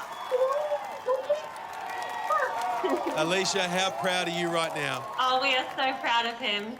No matter the result tonight, we'll always be proud. He's our hero. We think he's a champion. We can't understand anything he says, though. Takes a few years. All right, Paul, get ready to shine. Here we go. Go, Paulie. You got this. Okay, Paul Cullity, let's do this. He'll be hoping to avoid a river dance over the log runner. And yes, obstacle 1 of 9 is done. Now the double dipper. Get this slightly wrong and it's game over. You have to time the transitions perfectly. We had a shock earlier when Rafaela Wiggett came off on this obstacle. The path to Mount Midoriyama is tougher than ever before. Paul has a little nervous smile on his face. He has to attack this with confidence, though. Here he goes. Come on! Oh, no, what happened? Just lost his hand on the bar. That's a shock. Paul Cullity should not have gone off on obstacle 2. I mean, take your minds back to the heat. He absolutely smashed it. He was up the warp wall in a blink of an eye, but here he is in the semi-final, and he is bombed out on obstacle number 2. Oh, dear. Yeah, gut-wrenching for him. Let's look at the replay. He lost speed on the first dipper because the bar didn't seem to be even. He just didn't get the distance. One hand, it was only a pinky. The other one, he touched it, grabbed it, couldn't hold onto it. We know he'd rather have a drink than be in it. And Croft is with the Irishman. Oh, I'm devastated for you. I know you hit a buzzer in the heats. You had high expectations. What went wrong? Mate, I was cacking it, to be honest. What does that mean? To be honest, my legs went to jelly when I ran up there, you know. The big lights got to me. Oh, my God, I'm heartbroken, to be honest. Absolutely devastated. I'll just have to come back next year and prove that I can do it again. On you, Paul. I'm sure he'll be back. But, wow, it just goes to show there's not much between success and failure on this course. Make no mistake, Mount Midoriyama is sending a message loud and clear. Well, sometimes in the heats, it doesn't matter if you finish 1st or 19th. It's just about making the semis. Here's the quarry worker, David Bowd. I'm David Bowd. I'm a third-generation quarry worker. My grandfather worked in the same quarry that my father and myself work in right now. I pretty much make big rocks into little rocks. Rocks, rocks, and yet again, more rocks. I can move mountains. Well, I'll tell you what, this machine operator is doing very well indeed. Finishing 19th in my heat, I only just scraped through into the semis.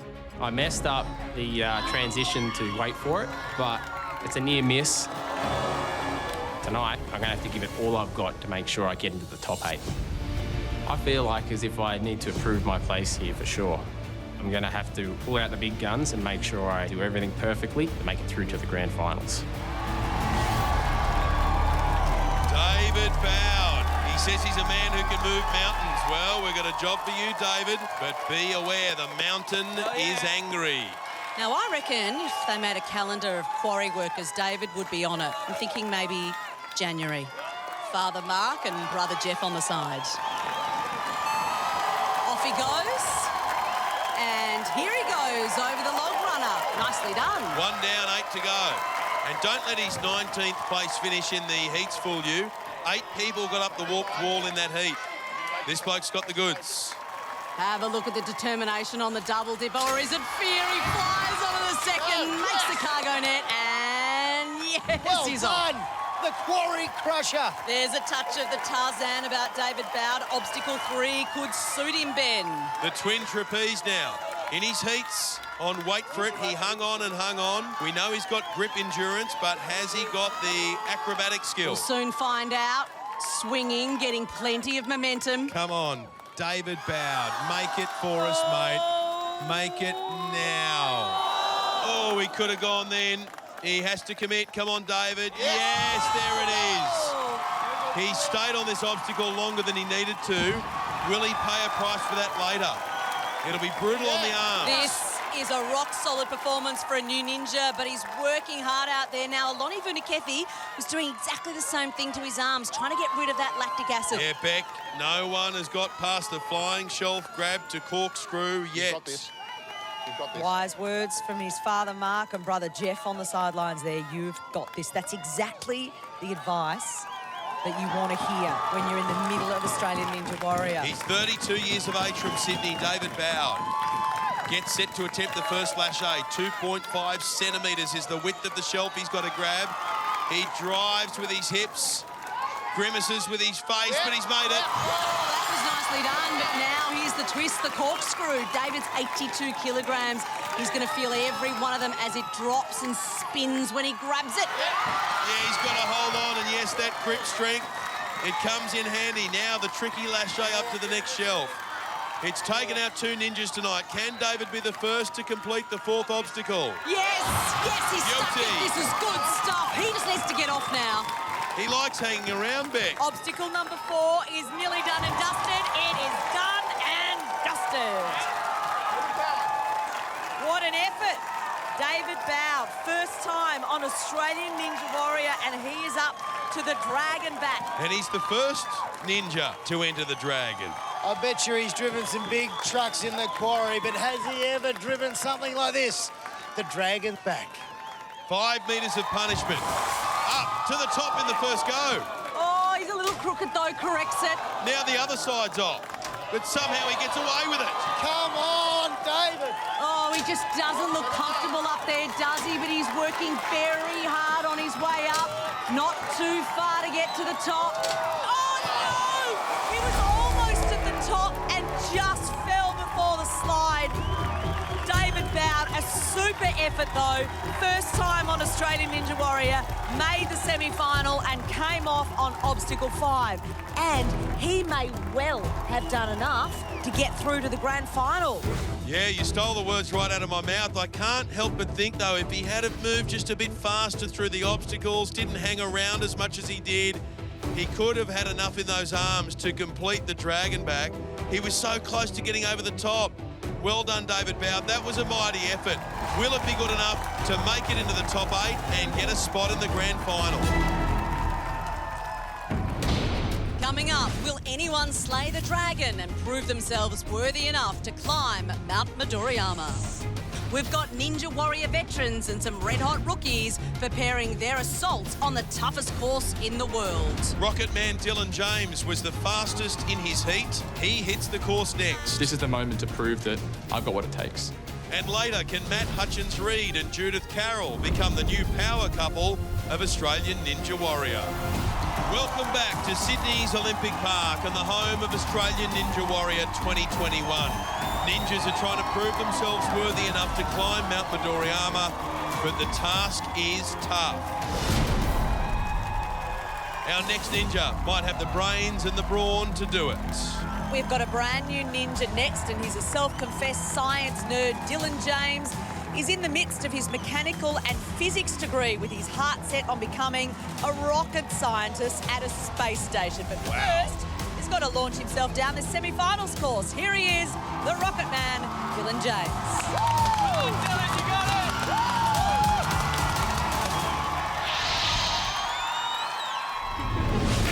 it! Being the Rocket Man is awesome. That is a great nickname to walk away with. I'm a 4th-year engineering and physics student at UTS.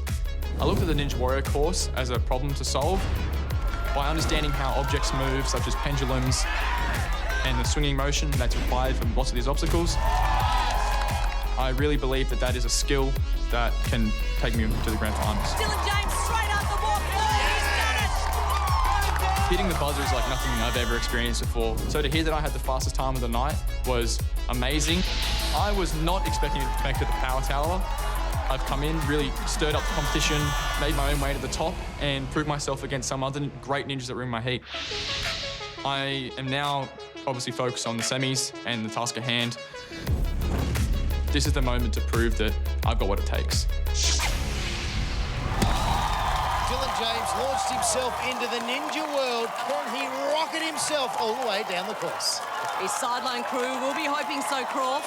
That's his dad, Rick, his girlfriend, and the friends, Lachlan and Ryan. He's got a fair few supporters in the bleachers as well. And I know where Dylan James needs a rocket tonight. Speed could be the deciding factor. No one's completed this semi-final course yet. It could come down to who's furthest fastest. Obstacle 1, all good. And obstacle 2, the double dipper, and Dylan will need to get his takeoff and launch just right. Should be no problem for a rocket scientist. He's one to watch, one of the new breed, who has what it takes to mess with the old guard. He means business. Yes, makes the first and the second. This is a solid start from Dylan. Well done. He makes his way to the twin trapeze now. And he says he likes solving the problems on the ninja course. He's being tested tonight. And there's plenty of physics involved here. And just have a look at the interesting technique here to get the momentum moving, side to side, now front on. This is it, though. He's got to commit. He does. Oh, my goodness. Straight well off that. done. He is making this course tonight look like a kid's playground. Well, things are about to get a little more serious with obstacle 4, the flying shelf grab to corkscrew.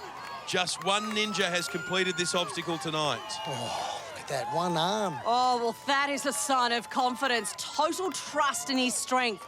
Dylan starts his wind up, does it perfectly. Here comes the corkscrew. Here he goes. Come on, Dylan. Come on, mate. I want a perfect run from Dylan James. Holds on. Now, this lache, remember, is uphill. And it doesn't translate on the TV screen, but it's a big hill. He's a bit stationary at the moment. Now he kicks up the knees. Now he swings the hips. And now he gets ready. Yes.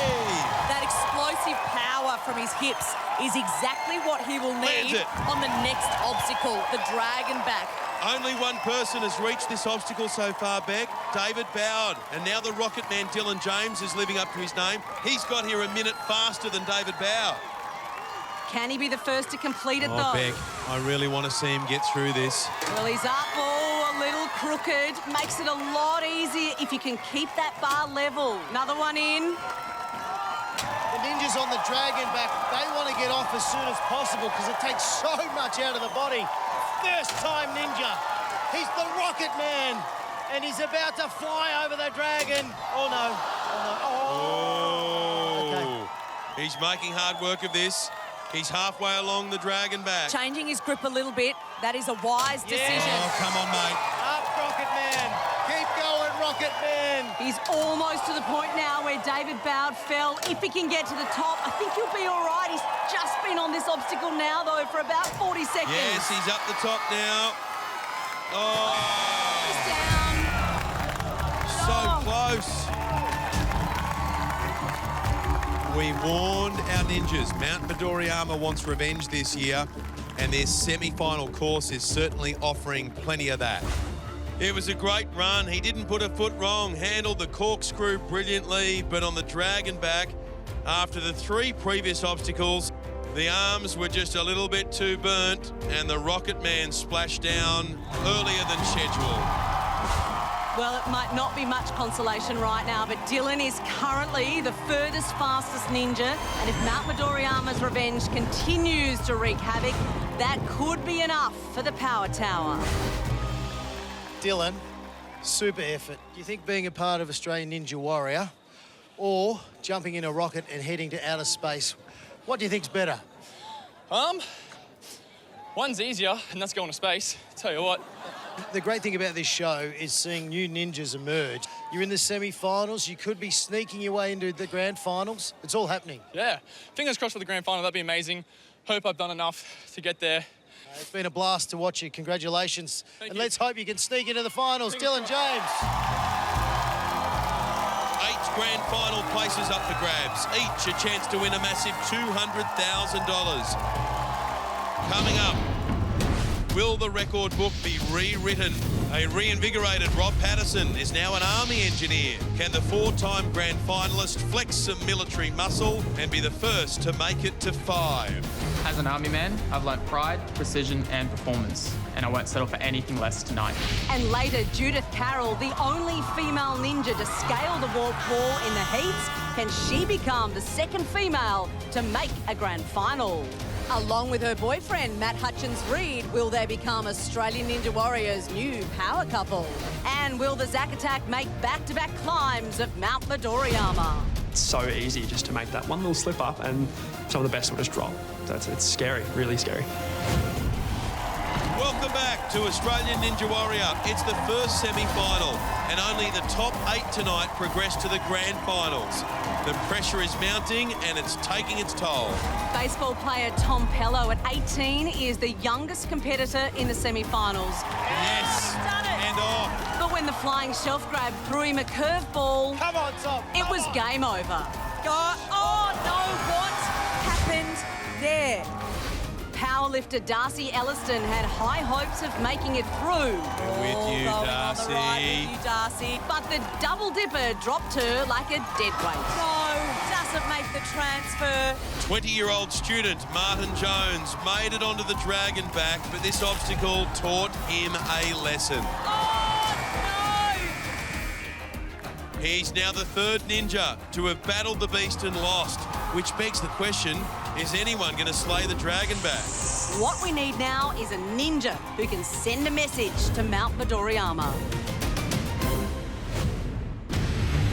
Grand final, grand final, grand final, grand final. Believe it or not, that's our next ninja's form heading over the past 4 seasons. Will he add to that final number tonight with grand final number 5? Let's get up, let's get loud for Rob Patterson. Hi, I'm Rob Patterson. I'm one of the original ninjas. Way back in season 1, I was just a fresh uni graduate. And now we're here, season 5, and I'm now an electrical and mechanical engineering officer with the Australian Army. Semis is going to be tough, but staying cool, calm and collected under pressure is definitely something that the Army instills into you, and so I'm really pushing myself. I would like to be on the power tower tonight. Stage 1 or 2, second chance. Yeah, that's where it's at. That's the prize that everyone wants. As an Army man, I've learnt pride, precision and performance, and I won't settle for anything less tonight.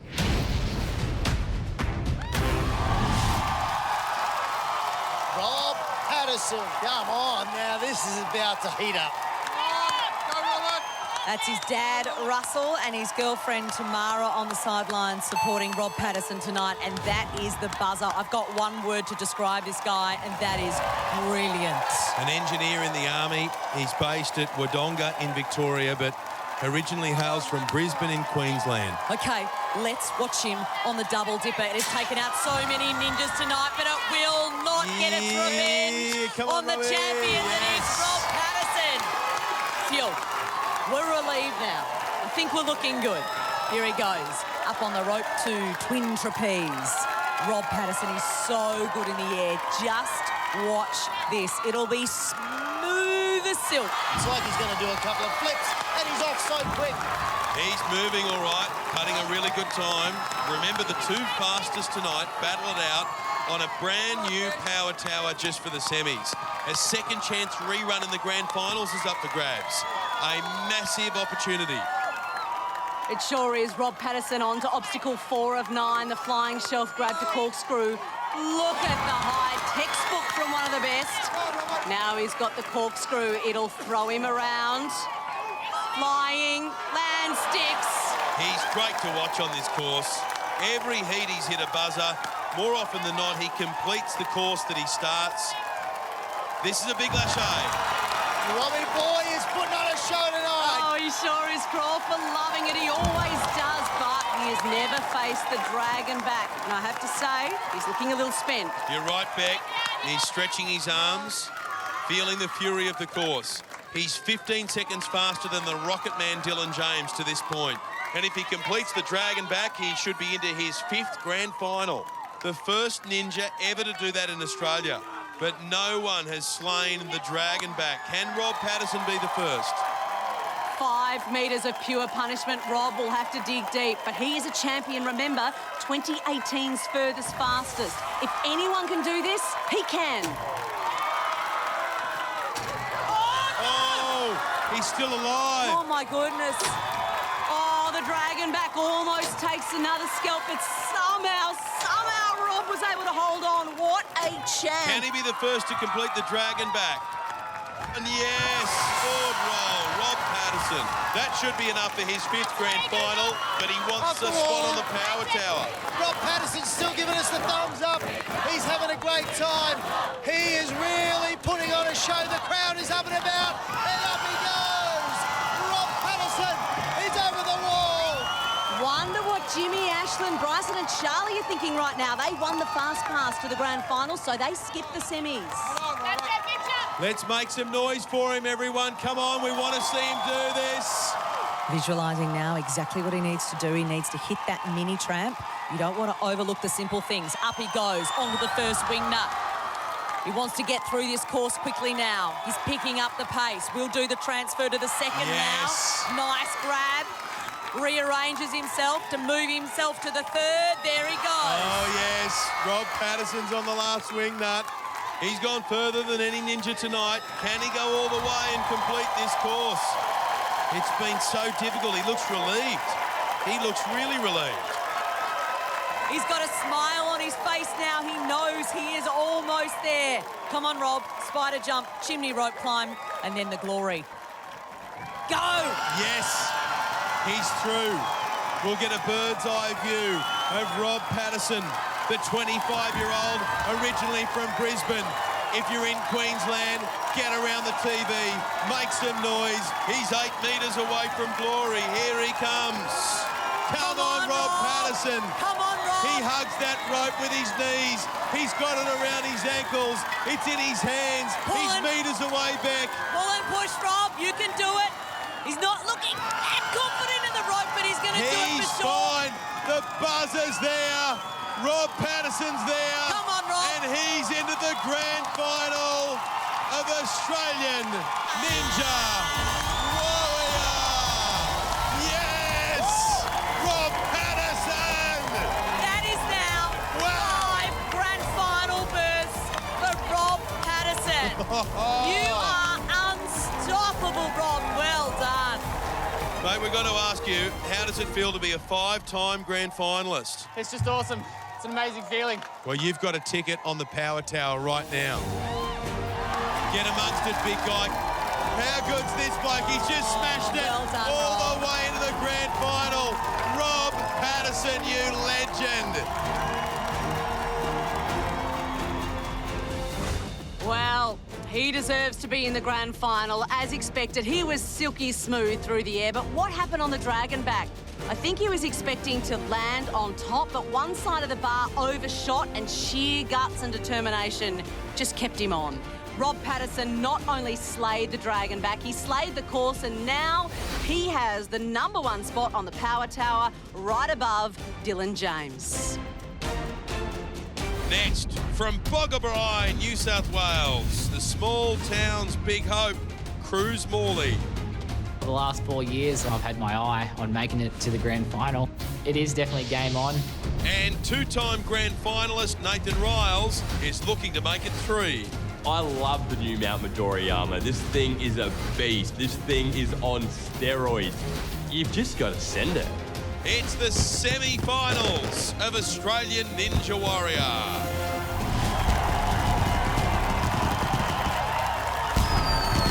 Welcome back to Australian Ninja Warrior. Well, Mount Midoriyama has given no quarter tonight, but now it's time to go to town. A country town. From Boggabri in New South Wales, rookie ninja Cruz Morley.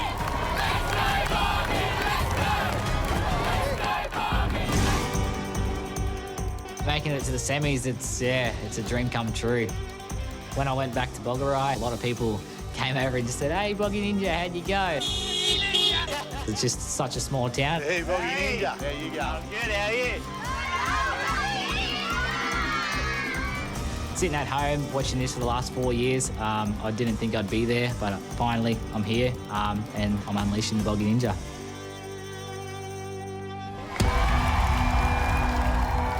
When I ran out in the heats, there was just so many things going through my mind. Like I've never had a crowd cheering for me. My family on the sideline, they've been very supportive, and for them to make it from 7 hours, drove all the way up, it was just, yeah, pretty proud of them to be there and support me. And then Ben Paulson, seeing him in the audience, it's pretty incredible. Oh, little miss. I didn't even think I'd make it to the semi-finals. Coming in as a rookie, I thought I'd have a lot of pressure on me. Just seeing my heat, it was so many top guns in there. Now Olivia Vivian races that ring, She's gets quick. it. No problem for Bryson Klein. Yeah, no, I didn't even think I was going to even make the semis, but here I am.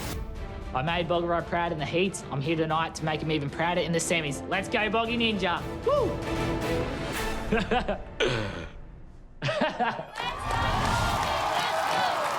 how good is this? The Boggy Ninja. The whole town of Boggeroy is in the stands right there, and they're right behind this man here, Cruz Morley. Let's go, Boggy, let's go. That's the chant. Let's go. Oh, look at that one Boggy. last breath. He says, oh, give me a bit more of that. He says, give me a bit more of that noise. And there is the buzzer for Cruz Morley. Takes on the log runner in the semi-final, Australian Ninja Warrior 2021. Does that easily, moves on to the double dipper, obstacle 2. And this is the obstacle that's taken out some good ninjas tonight, Beck. The double dipper.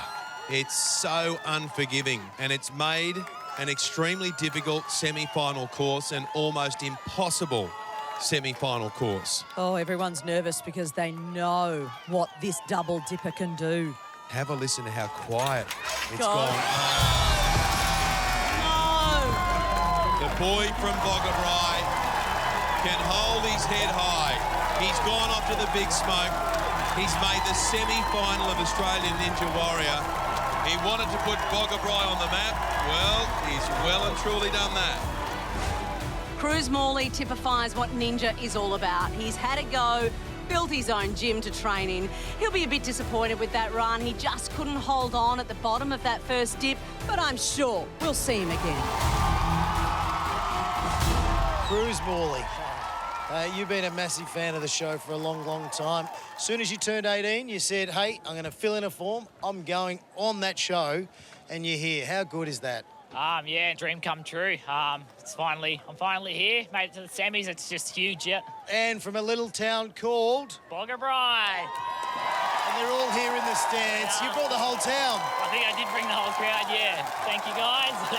We've loved you being a part of the show. Please come back. Please bring the town back. Let's put your hands together for the Boggy Ninja. Well, from a new breed of ninja to a veteran, can the old guard show them how it's done? Up next, a ninja legend from South Australia who is searching for a place in his third grand final. Let's make some noise, Australia. Here's Nathan Riles. He's going for it, Nathan Riles. He is going for it. This year's heat was so much harder than any previous heats we've seen. The obstacles are crazy. Very frustrated that I fell on the flying shelves. I feel like that's a big strength of mine. Gotta nail it. Yo! Excruciating. There is no doubt in my mind that I could have hit that buzzer, but luckily for me, I've got a chance to redeem myself. Tonight is my night, but to get through to the grand final would mean a lot to me. I want to show that that's where I belong, and these other ninjas better watch out. Now, we would love to be able to connect with wife Tori. She's on a shift in the emergency department in Adelaide, but guess what? She just had a break, so she's there. Hey, Tori. Hi. You should see Nathan's face light up the moment he saw you on the big screen. Oh, I know, I miss him. Well, we love the fact that you're doing that, and you've got a baby coming? I do, yes, we're pregnant. Hey, can we have a round of applause for Tori and Nathan? Okay, let's do this now. Look at the focus. Here comes Nathan Riles. Nathan Riles, he's ready to go. This is going to be awesome. Obstacle 1, the log runner. There's the buzzer. Nathan Riles chasing his third grand final. Oh, yes. Perfect start, Nathan Riles. And Crawford will be hoping the perfection continues. This is a demanding course. Nathan wasn't his best in the heats.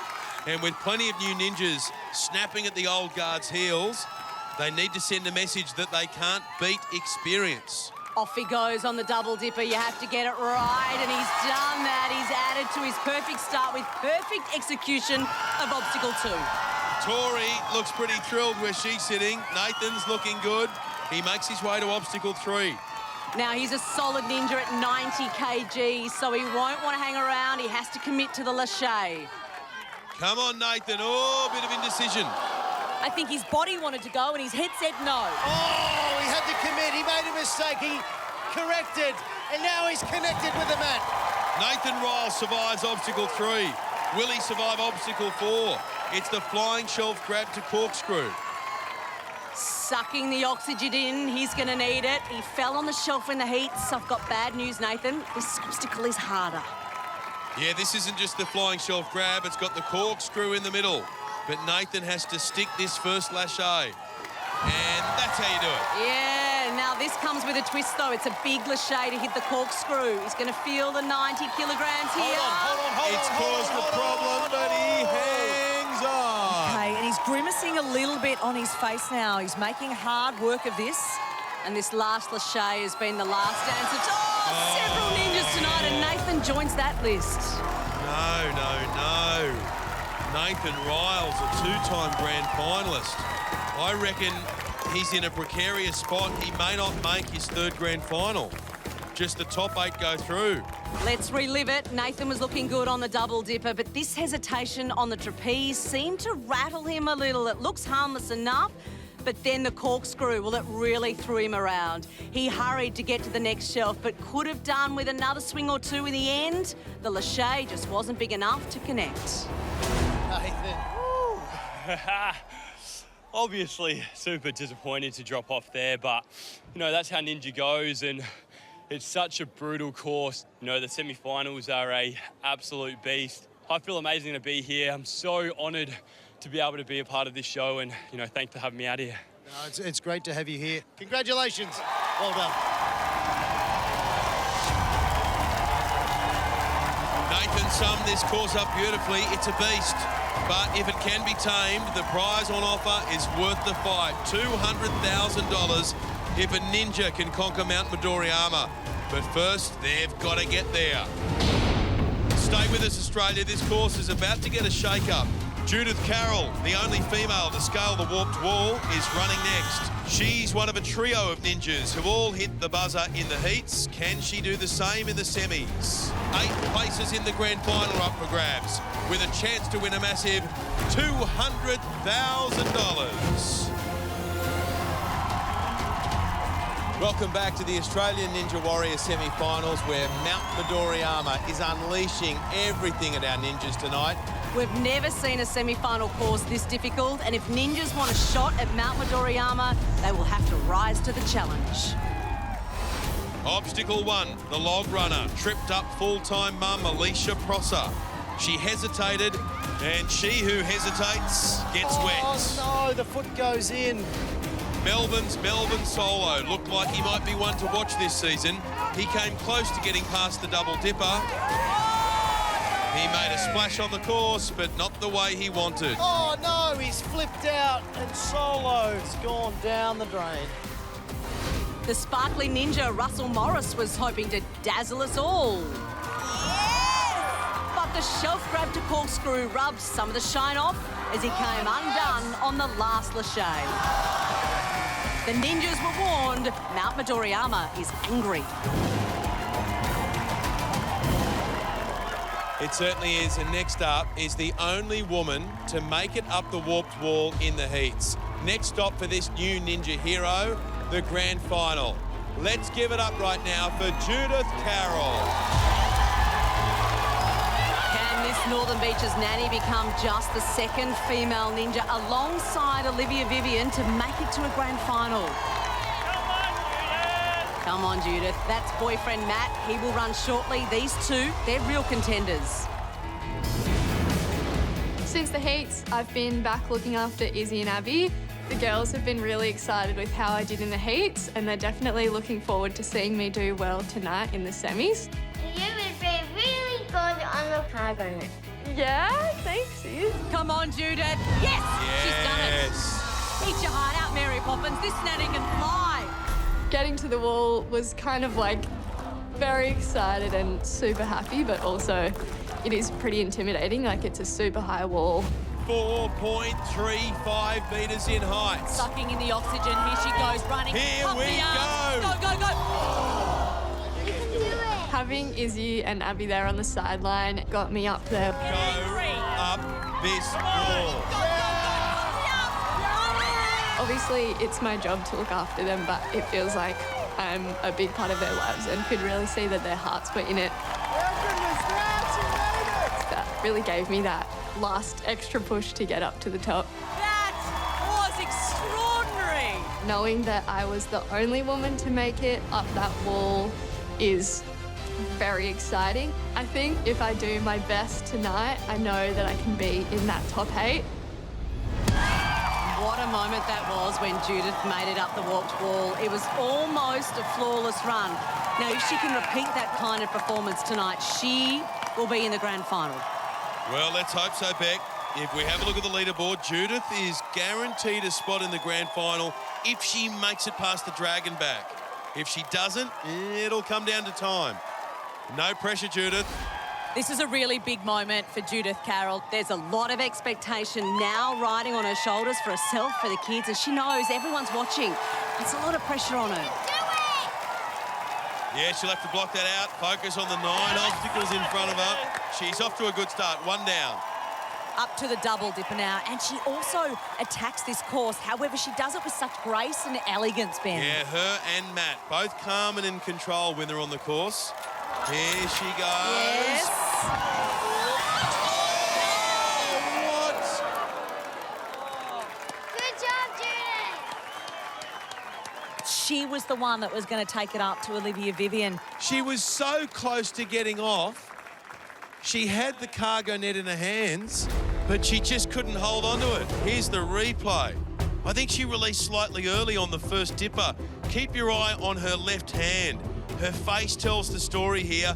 I don't think she feels comfortable with her grip. She goes to adjust it, then at the bottom, rush to get off. She had momentum, but not enough of it was going up.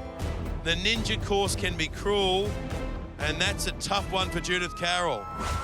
It's great to see you still smiling. Yeah. I mean, I know anything can happen, and it's a bit heartbreaking, honestly. I know it's heartbreaking, but you've done an incredible job. Yeah. You really have. You've hit a buzzer in the heat. You should be so proud of yourself. Put your hands together for a superstar, Judith Carroll. Well done. Thank you. Good on you. She was good, but sadly for her, though, she will not be making it to the grand final. Certainly made an impact and her mark this series. Next on Australian Ninja Warrior, the final power tower spots will be decided. Rob Patterson in pole position, the Rocket Man Dylan James second. But if I was one of them, I'd be nervous. I would love to get a fast time and a buzzer tonight. Coming up, we see Ninja legend Zach Stoltz. There is a lot more pressure. The course as a whole is just ridiculously difficult. But that's not to forget all the rookies out there. Like, they are coming in hot. And legend in the making, Matt Hutchins-Reid. The race to the power tower is on. Semis are going to be hard. It's going to take a lot to be one of those 8 ninjas. Welcome back to Australian Ninja Warrior. Tonight, just 8 of our furthest, fastest ninjas will get through to the grand final next week. The competition is as fierce as it gets. On the course now, Matt Hutchins-Reid, touted as the one to watch this season. And he makes that tricky last lâché. It's a big ask, that one, but he does it nicely. Finds the safety of the mat. Obstacle 5 now. Just look at Judith on the sideline at the moment.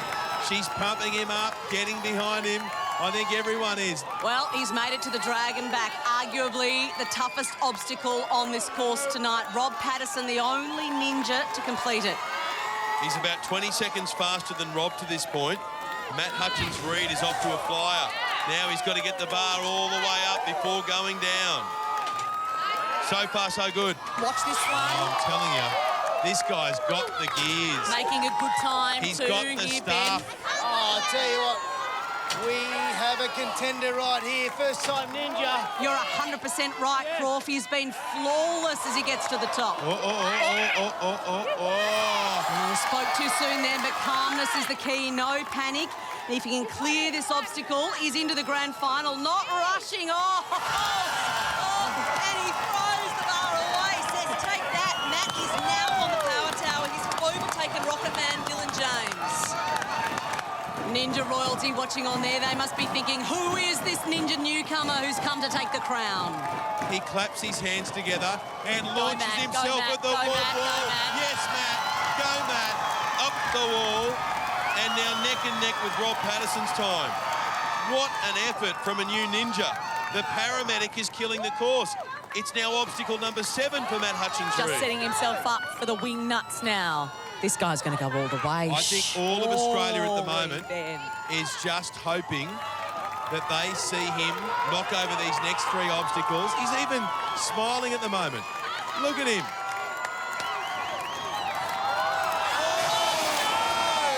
What went wrong? It was the mini tram. It was that damn tram. It's funny because you nail every other element to this course and then you forget about the dreaded mini tram.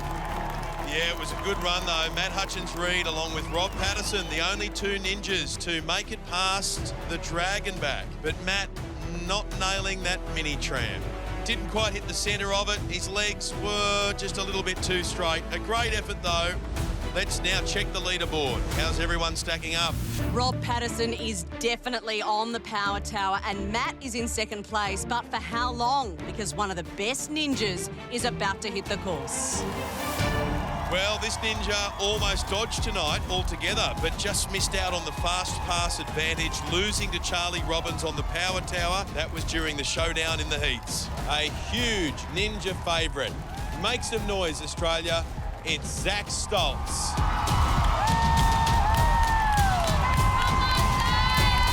Zach Attack is back. Well, look, since the heats, we went back to Melbourne. I study science at university, doing a physiology major right now.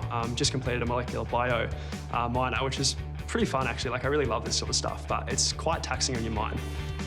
People are always surprised when I tell them I'm studying a Bachelor of Science. They look at me, especially with my hair's down, like the long blonde hair, go, oh, that guy's a surfer. He probably, I don't know, just does whatever he does at home. But no, I've really always had that sort of analytical mind, and I've loved science from a very young age. Look at him fly through this heat. In my opinion, these have been the hardest heats that we've ever had. You need to be technically perfect, and they're very challenging. Oh, yeah, here he is. Look, that feeling of hitting the buzzer never gets old. It's so cool to smash and going, yeah, like how good's this? I freaking did it. In the heats, I did somewhat want to go for speed, just because I really want to do that power tower. And off they go. They are out of the box, racing neck and neck. Having that opportunity to do it on the big stage was just awesome. I would love to be on the power tower again tonight. It's just such a fun experience, a wicked reward. A second life in the grand finals is just infinitely valuable. Obviously, we train quite hard to get to the level we have been at for a while, but ninja's such a volatile sport, and it's so easy just to make that one little slip up and some of the best will just drop. So it's scary, really scary. You shouldn't have your favourites, but he's one of my favourite ninjas. He's an absolute superstar. He's a pleasure to watch. Do not take your eyes off the TV screen right now. Crawf is one of my favourites too. Don't blink, everyone. You are going to miss this kid. He is fast. His mum, Joanne, Nan, Sherilyn and girlfriend Georgia on the sidelines tonight. And he's a very happy-looking Zach Stoltz. Well, he'll be even happier if he hits the buzzer. Here he goes, Zach Stoltz. Zach Stoltz, 1, 2, 3, 4, 5. Breathtakingly beautiful. And now up the rope.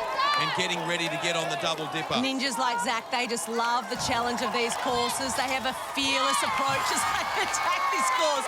Confident, phenomenal strength. Classic example of what you just said. He just came off the cargo net one-handed. Don't worry about it. And now already onto the trapeze. He'll get onto the second and he'll get off. You just have to sit back and marvel at the strength of these guys. Zach Stoltz flying through the course. The Zach attack is on the charge in the first semi-final. He wants that power tower. Anyone out there that wants to learn how to do Ninja Warrior technique, this is the man you need to watch, Zach Stoltz. And he's winding up for the corkscrew now. The legs are flying high, makes the transition, goes for a whirly ride. We talk about ninjas destroying the course. Look at how much power Zach is generating. Yes! Here we go! Zach is fast. But will he need to slow down here on the dragon back? Yep, he'll have to think about this one. It's the dragon back, one of the cruelest obstacles we've ever seen. One slip up could be all over. He turned up in season 3 and went straight to the grand final in season 3. In season 4, he made it to the top of Mount Midoriyama. Now he's 30 seconds faster to this point. This. Oh, almost straight to the top. This guy is a... Whoa. Don't scare us, please, Zach. Up he goes. Incredible. Skips a stair. Up another one. To the top. Here's the dip and hold. You've got to come down this ramp and hold on. No problem. And with that, Zach Stoltz is into the grand final and the power tower, 40 seconds faster than Matt. He's done this too many times to count. Up he goes. Yes. And the walk ball's 10 centimetres higher this season, but Zach doesn't care. He's now on obstacle 7. It's normally a grand final obstacle, but not this season. It's the wing nuts. He's completed 6 obstacles. Is he feeling it, Craw? He's really needing to take a bit of time out right now. Remember, you've got to race the clock. You not only have to get as far as you can, you've got to race the clock. Onto the first wing nut. Look at his wingspan. Look at the flexibility. And look at the confidence in which he attacks this course. I just love watching this guy. I mean, I don't want to use the word easy because it's not appropriate at all, but he makes it look that way, doesn't he, Ben? Here he goes, just about to dismount on the wing nuts. He'll look forward to this spider jump. He's an absolute jet through here. And how good's the time? Here he comes now. Bam! Never going to make a mistake. Go. Here he goes. You get the bird's eye view there of Zach Stoltz. He's pushing his way through, and any moment now he'll take on the chimney rope climb. That's 8 metres to the top, and a buzzer waits for him. Zach Stoltz walking up, checking out the rope. It's the last obstacle. His arms, no doubt, will be feeling it. I mean, he climbed Mount Midoriyama last season, remember?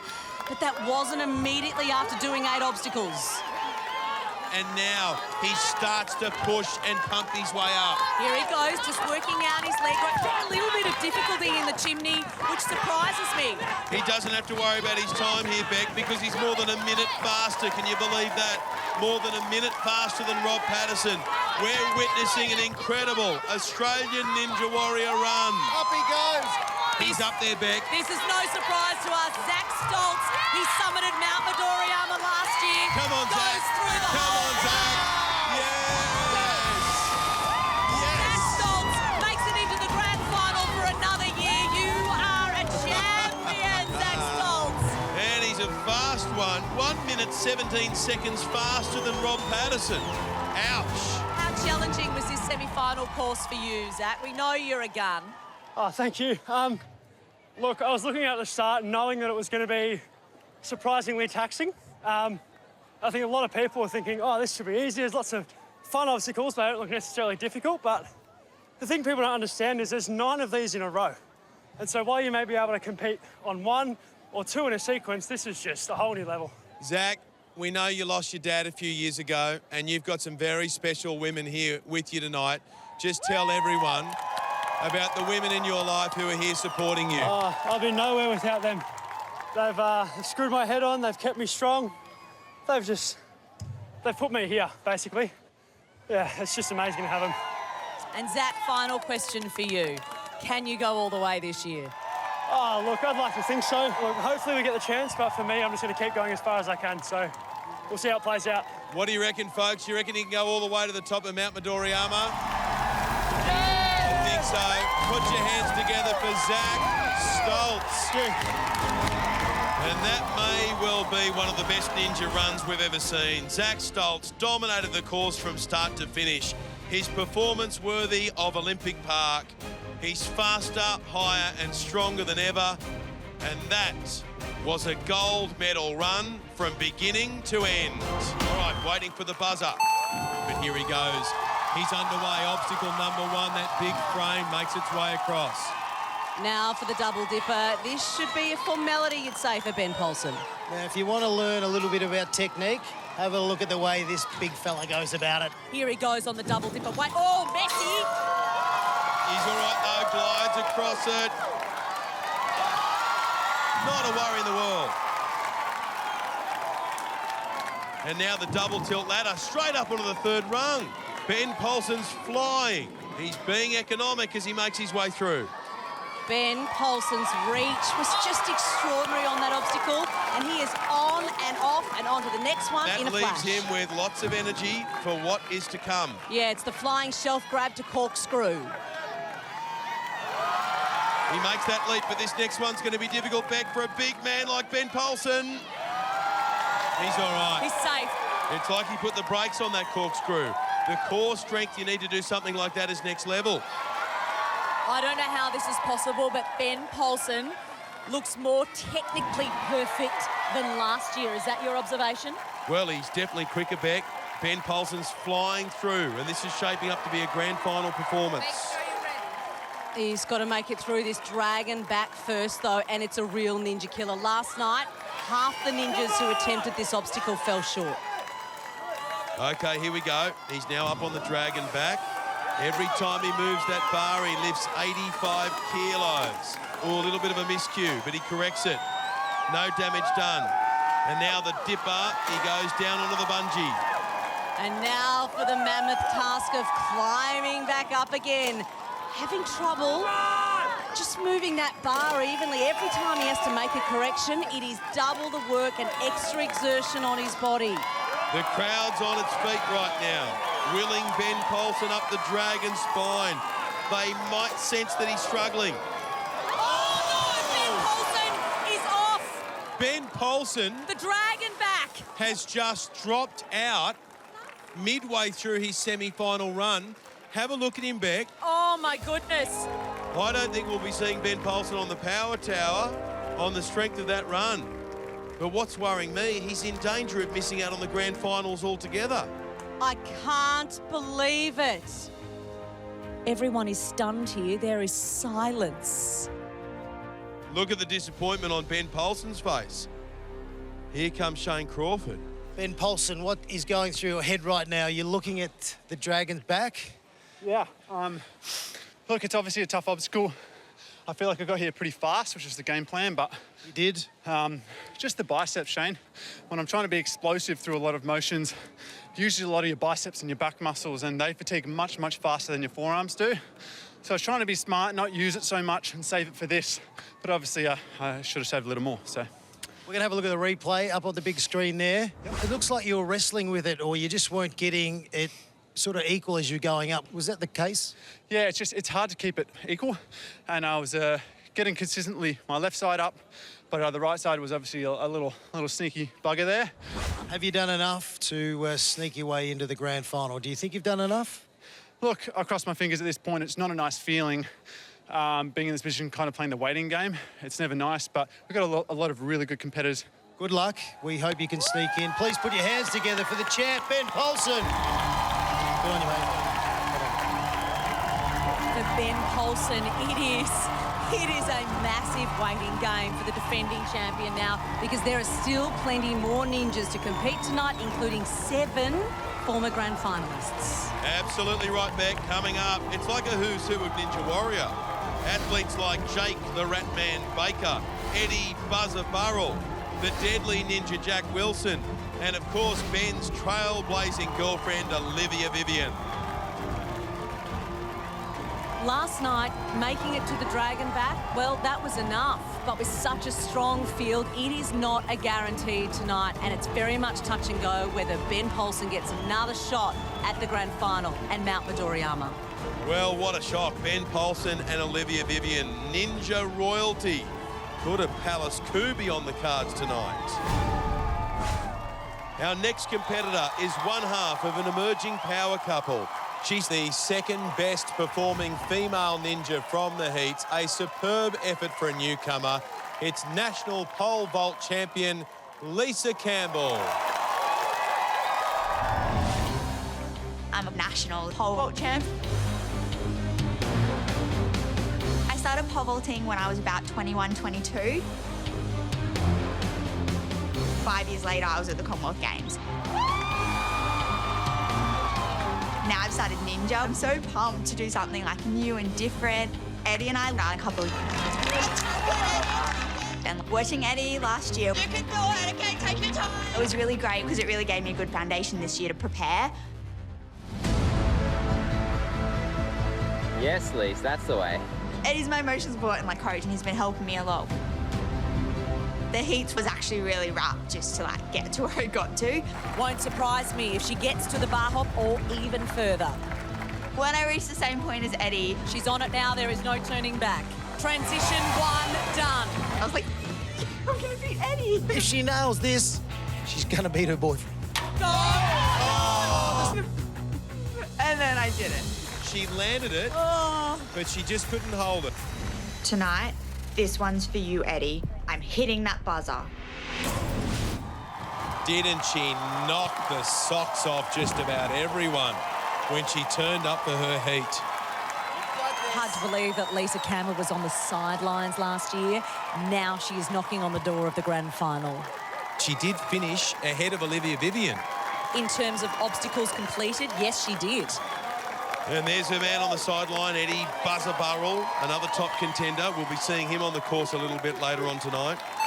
Here we go, Lisa Campbell across the log runner. Can she do it? No. Yes, she's still alive. Oh, that's a push-up. She's still alive. It's a push-up in the middle of the obstacle. That's okay. She can still do it.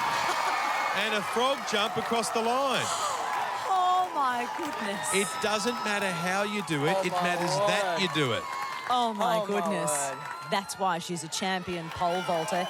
And the discipline of pole vaulting is the perfect setup for this course. It's one of the toughest disciplines to master. Now for the double dipper. Look at her now, just going through the paces. This obstacle is twice as long as the big dipper she encountered in the heats. It's a monster. And that jump from the first to the second dipper has to be perfectly timed. No room for even the smallest miscalculation.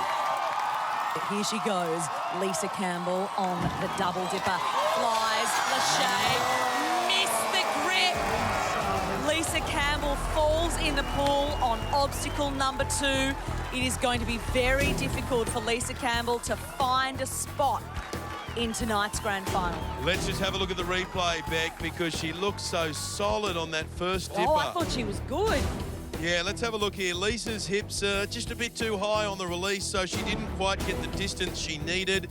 She had to throw her shoulders ever so slightly forward, and she would have had it. So close, but so far. First time in Australian Ninja Warrior. You made the semi-finals. I know you wanted to go all the way. I know you wanted to beat Eddie. Was this the obstacle you thought you may go off on? No. That was actually really quite fun. I didn't think I would go off on that one, but yeah, obviously just didn't quite get the precision right on my hands, and hello water. So yeah, it's quite disappointing, but it is what it is. Yeah. Now, we're devastated for you, but you've done such a wonderful effort, so congratulations. Great to have you part of the show, and I'm sure it's not the last time we see you. Yeah, hopefully not. Thank you. Good on you. Put your hands together, please. Lisa Campbell. On your Croft. First Ben Paulsen, now Lisa Campbell. A little bit of deja vu here at Sydney Olympic Stadium. Mount Midoriyama dominated the first semi-final, and it's lashing our ninjas here again tonight. But our next competitor has beaten the course before and has every chance of doing it again tonight. Cheered on in the heats by his pet rats, this self-confessed geek thrilled us all with that incredible 360 spin on the warped wall. Here he is, the rat man himself, Jake Baker. Heading into the semi-finals, I know I've got the rats and I'm a dungeon master, but I do want to show the other competitors that I am an athlete and I can run these courses. The rat man, will he get the cheese? I could have been on the power tower in the heats. Oh, look at this. This is impressive stuff from Jake Baker. Thinking back on it now, I maybe wasted a little bit of time, He's having a stretch of his hamstrings. but I looked pretty good. Jake Baker, unbelievable stuff. In the semi-finals, I'm getting serious. I'm gonna just do my best to run straight through, no distractions. Rat Daddy got to the grand final last year and he's doing it again. Jake Baker, watched on by his favourite rats, Rattly Portman and Elizabeth Warren. Jake, Rat Daddy Baker on the log runner, something his rats would really like to have a play on. Jake Baker is through them, no problem at all. Okay, back now, double dipper time. He's looking pretty relaxed so far. Oh, a shaky old start for Jake Baker, but he gets away with it. Oh, I thought it was all over there for a minute, but Jake survives and he's matching Ben Paulson's time as he moves on to the double tilt ladder. And look at that, he goes straight onto the fourth rung, avoiding the ladder tilt completely. Skips a rung on the second ladder too. He's racing through this obstacle. There he goes, the lache. Oh my goodness, perfectly executed. How's he looking from where you are, Croft? Oh, the rats are looking on. The rats just had a little peek and said, "Go, Jake." On to the first set of parallel bar. Whoa. Bit of a miscalculation. He recovers though. Straightens up now, gets the hips swinging, will make the first lache. Nice work, moves the arms around, gets a little bit of real estate until this corkscrew. Here he comes. Hang on, hang on. Oh, yes. It's interesting with that corkscrew. You don't know until it's come to a stop whether or not they've survived it. He did. Okay. And now he's almost finished this obstacle back. He's putting in a terrific performance here in the semi-final. He's not showing any nerves indeed. But he's just stepped up to the dragon back now.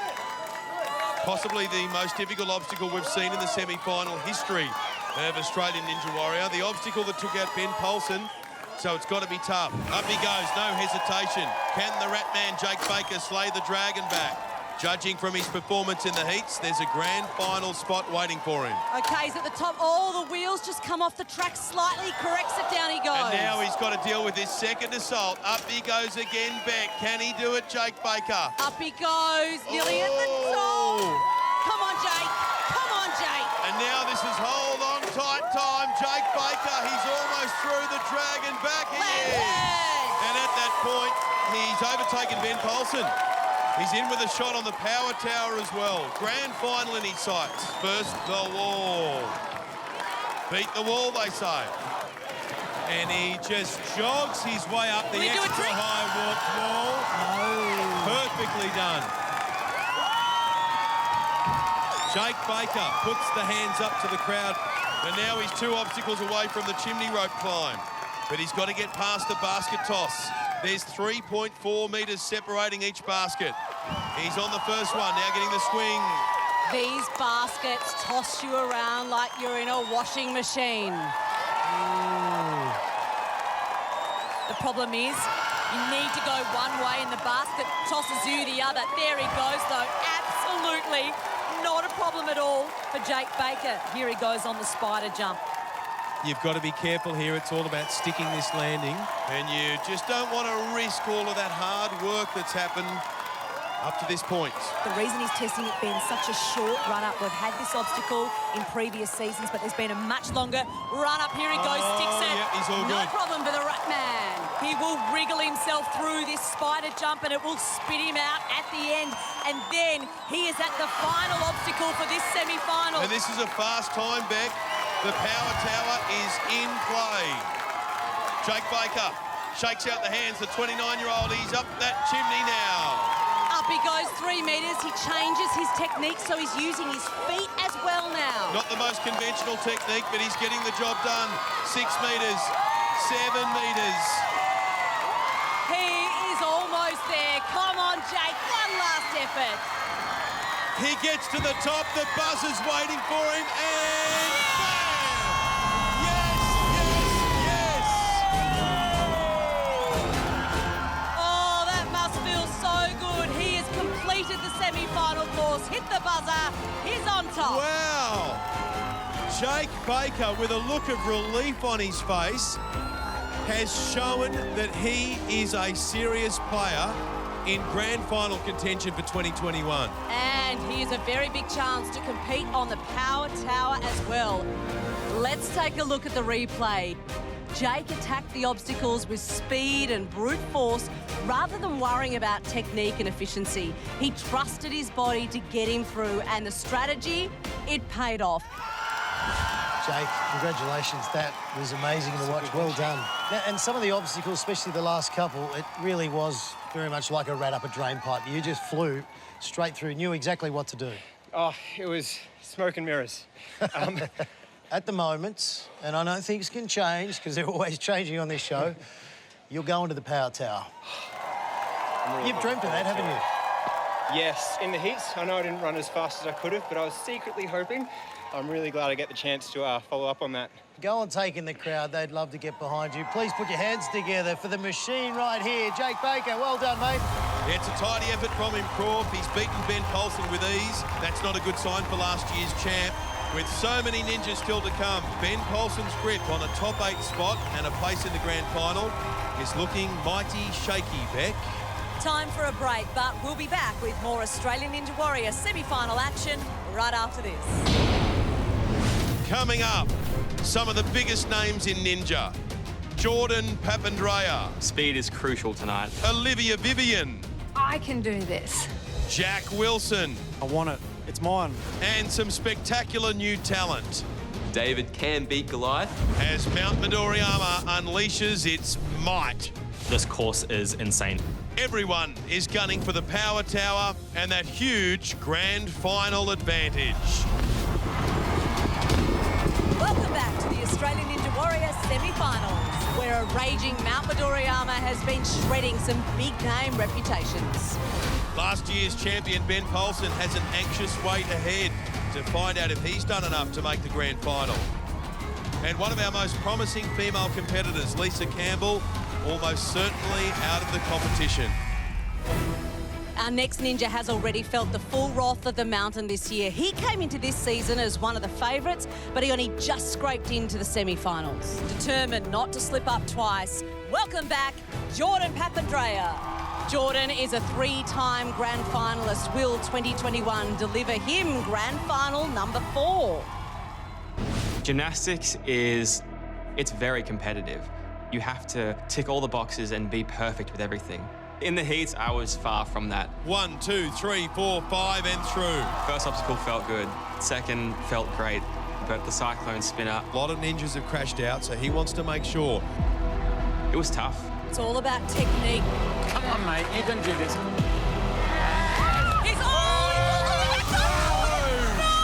He made it! I hate falling on something that I know I can get through. You know, that's only the third obstacle. It went straight through my head that my season is coming to a halt right here. That is shattering. To be training so hard for something to not reach your goal is quite devastating. And when I found out I was in the semis, I just thought, great, another chance to prove myself. To get back up out there. Going into it off a loss, it's a chance to come back and rise. I've got to use that to my motivation and use it to drive me through the semis. Now, Beck, it is known that you've got a special soft spot for Jordan Papandreou. So if you could take me inside his mind at the moment, he'd have to be nervous based on the fact that he didn't do as well in the heats as he hoped. Well, it was one of the biggest shocks of the heats. Jordan Papandreou out on just the third obstacle. It's got to be said, he is struggling with his confidence this year, but he needs to put that mistake of the heats in the back of his mind now. He cannot relive that moment. Okay, come on, Jordan. He's now underway. This is the time to shine. Oh, no! and somehow he's hung onto that log. Oh, he's trying to get himself across. What a save! Oh, my goodness, what is going on? How did he get out of that? I have no idea. Well, you're his spiritual leader. I mean, tell me, what's going on in his mind? He's got to get that out of his head. I've got everything crossed now. Okay, here's the double dipper. Hold it, hold it. No! Your man, Jordan. He's in the water. Jordan Papandreou. After recovering on obstacle number 1, yes, throws his hands up in the air. He's getting some applause and he deserves it, but he'll be gutted with that, Rebecca Madden. Oh, you reckon he's gutted? I'm gutted, Ben Fordham. All right, well, don't watch the replay. Here it goes. Jordan, he just didn't look on his game tonight. He faltered early on the log runner. Only that strength and flexibility allowed him to keep his legs out of the water. Then on the double dipper, he didn't lâcher at all off the second set of rails, so instead of catching the cargo net, he caught the water. Oh, I'm so sorry. Mate, you know what? What can you do? You know? Oh, this sucks again. This year's not my year, hey? I had you penciled in going all the way tonight.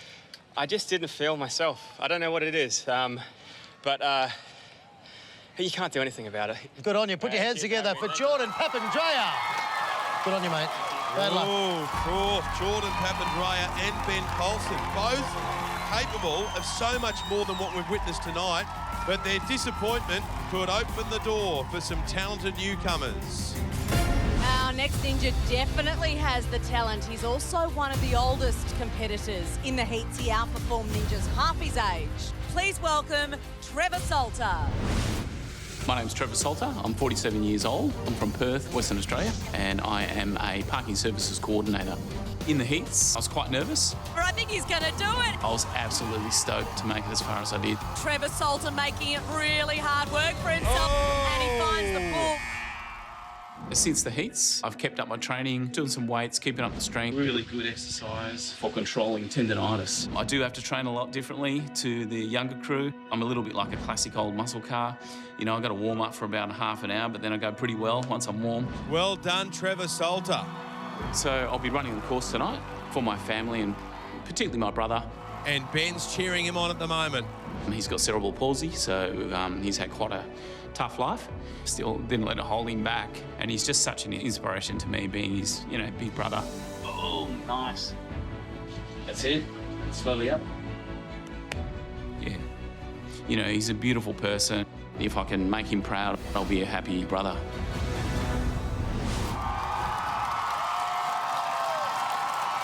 From here at Sydney Olympic Park, we also travel to Perth tonight via our big screen because we know Trevor's greatest inspiration is his family. His brother Ben, wife Rachel and his boys Seth and Kane. Hi gang, you must be excited. Yes, we are. Trevor looks in great shape tonight, so you sit back and relax. We're full of confidence for him tonight. Well, this is it. Semi-finals, big moment for Trevor. Here he goes, Trevor Salter on the log runner. Just keep in mind, guys, this guy is 47 years of age. Quite incredible, isn't it? He looks in tip-top shape. Here he is at the second obstacle. Yeah, didn't miss a beat on that first obstacle. Now, this can be a real problem. Look at him, look left, look right, make sure of it. And remember, just moments ago, it took out Jordan Papandreou. Oh, he gets across to the cargo net. Don't look down, whatever you do. Oh, family, very nervous looking on. Come on, Trevor, you need to find the safety of the mat, and he does. The parking inspector gets through 2 obstacles. The crowd like what they see. He's now up on the rope. For the double tilt ladder now, this one can be dangerous as well. Preparing for the tilt, down he goes. The family watching on in the big screen at the moment. They've got a front row seat to a very nervous moment now for Trevor. Look at the forearms, makes the transfer, swings, safe again. Oh, and he's got his family riding the highs and lows of this every step of the way. Not just his relatives and friends, Beck. Look at this crowd, Croft. Have you ever heard a parking inspector get that much support? I don't think so. Now the flying shelf grabbed a corkscrew. This is when you really know you're in the semi-finals. Trevor needs fingertip precision to land this first jump. Make no mistake, the arms are burning now. Finding enough oxygen, makes the leap. Nice one, Trevor. Yeah, lots of pressure on the fingertips, but now, Beck, that corkscrew's in front of him. Oh, I'm nervous. Not only have you got to catch it, you've got to hold on when it twists and turns at the bottom. You've got to go up.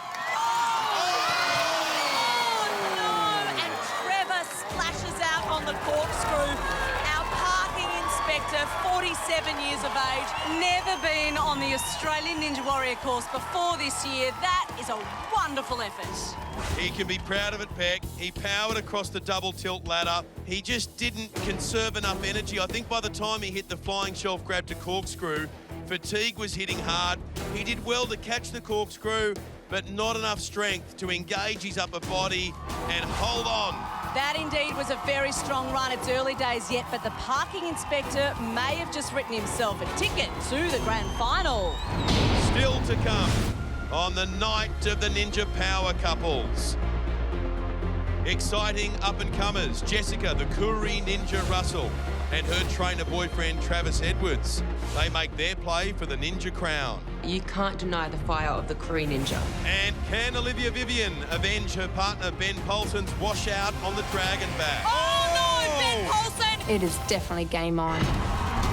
Welcome back to Australian Ninja Warrior. We are at the semi-final stage of the competition with just 8 of tonight's ninjas progressing through to the grand final.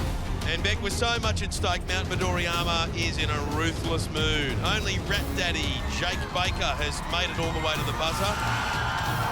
Reigning champ Ben Polson in danger of missing out on the grand final. During the break, ninja after ninja capitulated to our new and hellishly demanding semi-final course. Koori Ninja Jessica Russell was struck by stage fright at the starting line. She's hesitant to go. When she flew across the log runner, it looked like she had dusted off the nerves. Yes. Oh, she makes it, but came crashing back to earth on the double dipper. Leaving trainer and boyfriend Travis Edwards the couple's only chance for grand final glory. The double dipper also claimed the scalp of ninja enforcer Jeffrey Mercado. Oh, well, I don't know if he meant to take off exactly then, but oh no, he's in the pool. Former grand finalist and proud Tully resident Justin Fleegler hoped it would be third time lucky when he tackled the course. Up the river! Eyes ahead, doesn't want to make a mistake on the first obstacle. He's a no-nonsense competitor. But he wasn't expecting the big kickback on the double dipper. So far, so good. Off he goes. Nice aerial work. No! Backflipped into the pool. It just goes to show you how tough this course is. But if anyone can take on the might of Mount Midoriyama, it's our next competitor. Well, what would a Ninja Warrior semi-final be without this inspirational favourite? Shooting for an astonishing 4th straight grand final. It's the almighty Olivia Vivian. Come on! Here she goes for a second attempt. Yes, and she's got it! No, Hold Olivia! on. What? How the hell did that happen? She grabs it, she gets it, she's there. Oh, she's just done the split. She blows a kiss and backflips away up the wall. What the hell is this move? This is the first time in 5 years I haven't made it to the warp wall in the heats. So classy in the air, isn't she, Olivia Vivian? Oh no. Oh no. Oh no. We have lost Olivia Vivian. Unbelievable. You know, it is disappointing, and just by a centimetre, you're in the water. But it's not about how you fall, it's how you get back up. It is definitely game on. You know, semis, I've experienced semis before, and it's not easy. I'm going to take it one obstacle at a time, because I really want that buzzer tonight. And the Queen arrives on the course. Yeah, and there's a boyfriend and reigning champion, Ben Polson, there on the sidelines. He'll be nervous because he won't know for a little while yet if he's made it into the grand final. There's a good chance now his girlfriend is about to push him down the rankings. Ben Polson, he wants Olivia to do well, but he doesn't want to miss out on his chance. Olivia Vivian scraped through her heat. She was disappointed with that performance, you'll remember. So tonight she is focused on hitting that buzzer. Speaking of buzzers, Olivia Vivian absolutely nails the log runner. That was easy. Double dipper next. This obstacle is long, it is super fast, and it has been a ninja killer tonight. She's got that mixed grip. Now she sets off Olivia Vivian. Come on, Olivia. Good catch. Oh, she survived. Oh, she's all good. She's all good. Our girl is good. So confident when she's got the feet hanging over the water. And now look at this. She's going backwards here up. Look at that way. A different way of getting the momentum to get up onto that first ladder. So comfortable. The double tilt ladder now. Down she goes, the first one. She's so controlled. She's so precise. Safe, so sweet. So Olivia Vivian. We just love watching Olivia Vivian. Come on, girl. Lands on the mat. 3 obstacles down now, Ben Fordham. She's on a roll. It is now time for the flying shelf grab to corkscrew. She may just be a little worried about this one. Yeah, she just had a nice little nod there to Ben Polson as if to say, yeah, I'm okay. He's suggesting she just needs to work her way through in her head before she actually does it on the course. You really need a strong game plan for this one. She's thought about it. All she needs now is to execute it. She has no problem there grabbing on, but this is the big one. Oh, hold your breath, everybody. Spins around. She survives the corkscrew. She was thrown around like a rag doll there. And now look at her kick the legs up. She'll have no issues here, Beck. Olivia, despite her being really slight, she's 166 centimetres and only 60 kilograms. She is so good in the air. Here she comes now up to the drag and back. This obstacle is cruel, Ben. It is a hard slog up the hill and then a hard slog down. Ben Polson giving her a piece of advice, rest the arms. And he should know this is the obstacle that he went out on earlier. Well, the last 2 obstacles have really tested Olivia's forearms. At this stage, there's no doubt they'll be burning. Does she have enough grip strength left to get across this obstacle? She does not want to end up in the water like that man, Ben Polson. Just have a look at how slight she is compared to the massive obstacle in front of her. Come on, we know how competitive she is. She wants to beat it. She's nice. Up. She's up again. Great, in great form. She's not wasting any energy. She's on the top. Now she's down. Oh, and this is where it gets really hard, though. She's got to go up the hill again. Look at the focus. She wants to make it to the grand final for a 4th time. Can she do it again tonight? Oh, my goodness. Oh, the explosive energy from her hips is giving me chills. Olivia Vivian slides through. She is going to defeat the dragon back. She has just done what her partner Ben Polson could not do. And look at Ben. She hasn't completed the course yet, but this crowd has just erupted. It's almost like she's gone up the warped wall. Well, she didn't go up the warped wall in her heat, so she wants to rectify that right now. Olivia has done this wall time and time again. But this is higher than ever before. Oh, her arms are still stinging. Go, go, go, go. Push those arms. Yes, Olivia. She's not going to do a trick.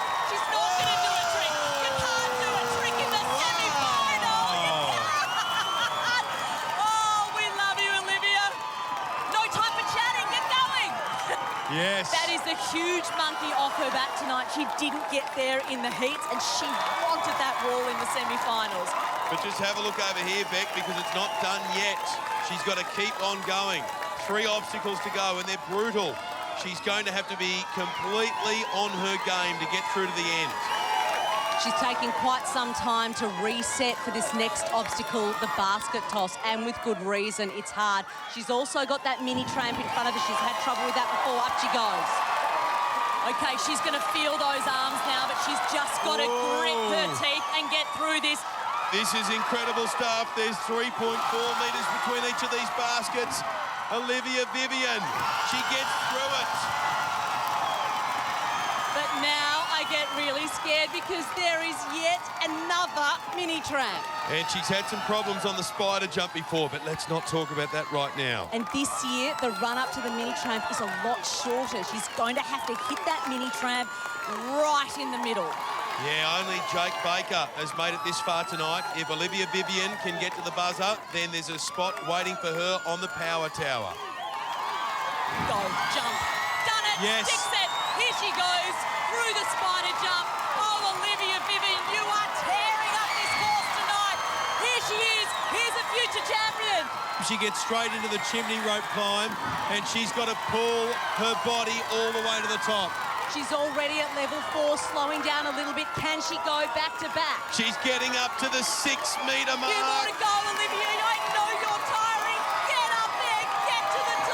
Olivia Vivian books her spot in the 2021 Grand Final. This woman is phenomenal.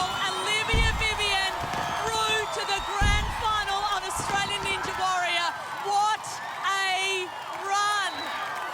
And right now, she is through to the Power Tower as well. Olivia. Much more like it, yes. I missed this. Oh, it's so good to be at the end and talk to you guys. I really did miss that in the heats. Oh, we missed you in the heats. How did you find this course tonight? You look so good, and particularly on the dragon back. Such a difficult obstacle, but you nailed it. It is pumpy. Arm after arm after arm after arm. And it was all or nothing. All or nothing. Put your hands together for the one and only Olivia Vivian. And what a way to hit back after the disappointment of the heats. Olivia Vivian didn't just make it to the top of the warped wall tonight, she did it with her trademark trick. Then with her arm muscles screaming, she slogged through the back end of the course. She may have been exhausted, but she executed each obstacle flawlessly. And that is what makes a champion. She gets a big hug now from Ben Paulson, and Olivia has pushed him down to third position on the leaderboard. And with so many more top-tier ninjas still to come, his chances of making the grand final have taken a big knockback. And as Olivia leaves the arena, she acknowledges her fellow grand finalists Bryson Klein, Ashlyn Herbert, Charlie Robbins and Jimmy Burrow. Coming up, the semi-final action returns right after this. Still to come, the heavy hitters of this ninja competition take to the course. I feel like I'm going to hit that buzzer tonight. Explosive newcomer Cale Goldring. I definitely feel like I have to prove myself. Three-time grand finalist Ryan Solomon. My mission to be a full-time grand finalist. And crowd favourite Jack Wilson. You're going to witness some greatness. Can they knock our reigning champ out of grand final contention? You better watch out. Welcome back to Australian Ninja Warrior. We are at the semi-final stage of the competition with just 8 of tonight's ninjas progressing through to the grand final. So far, 2 have made it through the course. Geek athlete Jake Baker and ninja trailblazer Olivia Vivian. But in the biggest shock of the night, Olivia's boyfriend and last year's champion, Ben Paulson, is in danger of missing the cut. It all comes down to how well our remaining competitors perform. This is the most treacherous course we've ever seen in a semi-final. So can a rookie triumph where some of our biggest name ninjas have fallen short? Our next competitor is new to ninja this year. He rocked up to the heats with big brother Braden, but with Braden crashing out early, the family's hopes now rest with this bloke. Here he is, Cale Goldring.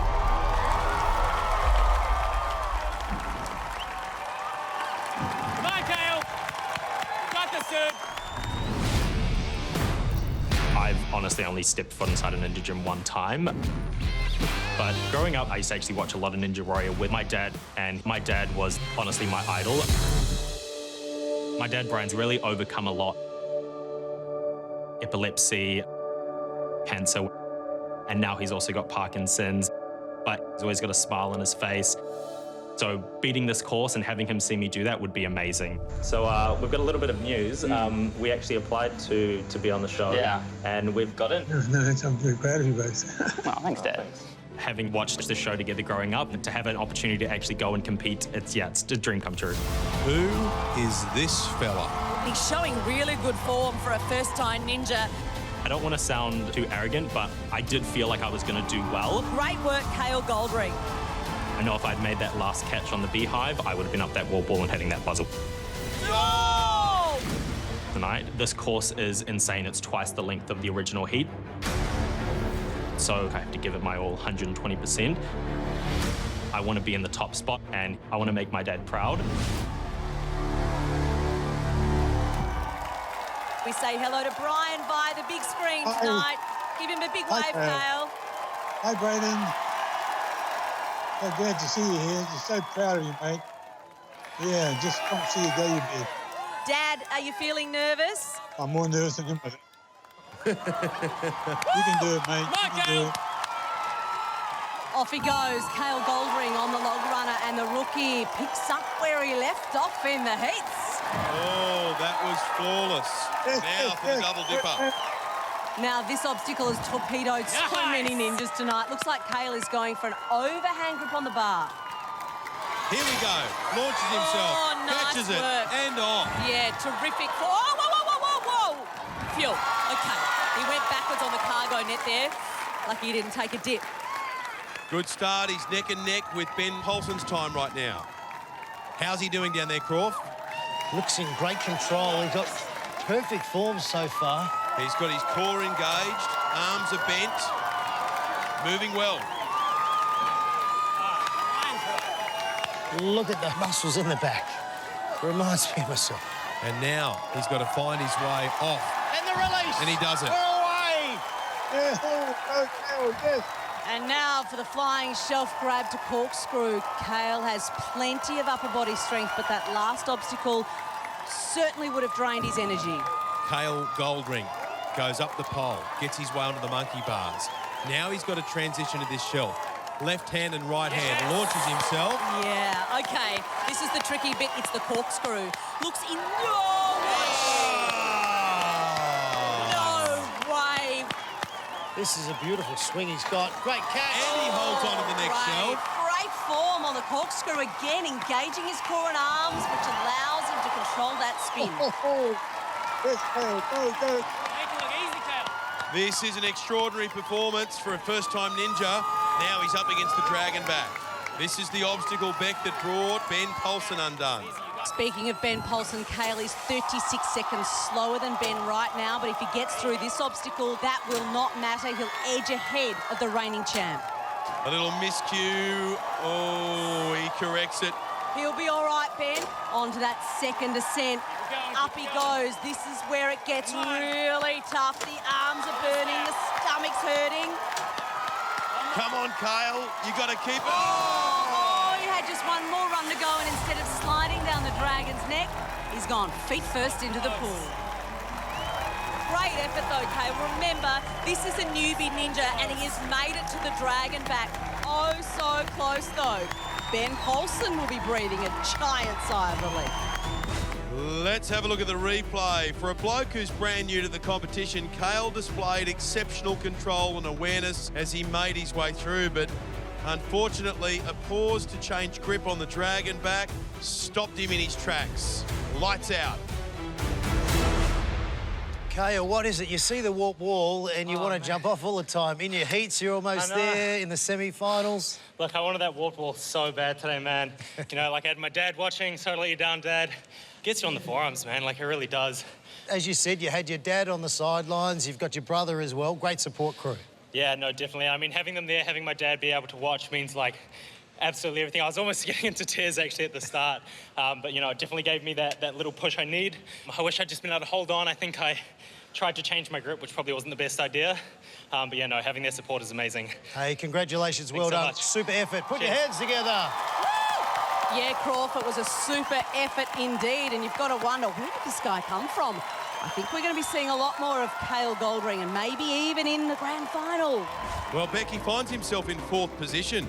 Just 2 ninjas have made it through all 9 obstacles to hit the buzzer. So Jake, Rat Daddy Baker and Olivia Vivian, they're on the power tower at this stage. Olivia's boyfriend and reigning champion Ben Polson is clinging on to 3rd spot, but with so many top-shelf ninjas waiting to compete, Ben knows his name will start slipping down that leaderboard.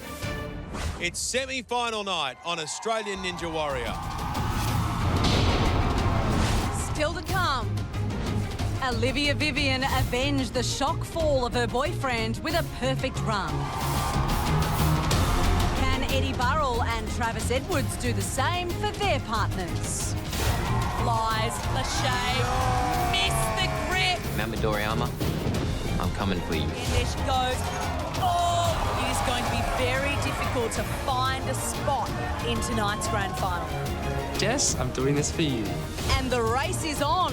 Who has what it takes to compete on the power tower for that game-changing grand final advantage? the semi-final night on Australian Ninja Warrior, where Mount Midoriyama has been merciless, dispatching ninja after ninja from the course. So far, just 2 competitors have made it past the halfway mark. Jake Baker and Olivia Vivian went on to hit the buzzer. That puts them in the box seat to compete on the power tower for that critical second chance advantage in the grand final. Only 8 athletes from tonight's semi will make it through to the grand final. And on the course now is a ninja who could very well be one of them. Of course, Travis Edwards has some extra motivation. He wants to avenge girlfriend Jessica Russell, who crashed out of the course earlier tonight. This is going to be a big test, though. This obstacle is cruel. The shelf grab to corkscrew. Next is this corkscrew. Look at him eyeballing it. Hold your breath, everybody. This is nasty. Snatches it. Not only have you got to hit it, you got to hold it. Is he going to hold on when the screw twists him and turns him and twists him and turns him? He's going quickly as well, Beck. How's he comparing now? Right now, neck and neck with Ben Paulson's time. The crowd's roaring. He's flying. This guy is putting in an electric performance. But now he stands before the dreaded dragon back. I'm not calm, are you? No. Okay, come on. Travis has got to make his way up there. Slight correction. Nearly at the top.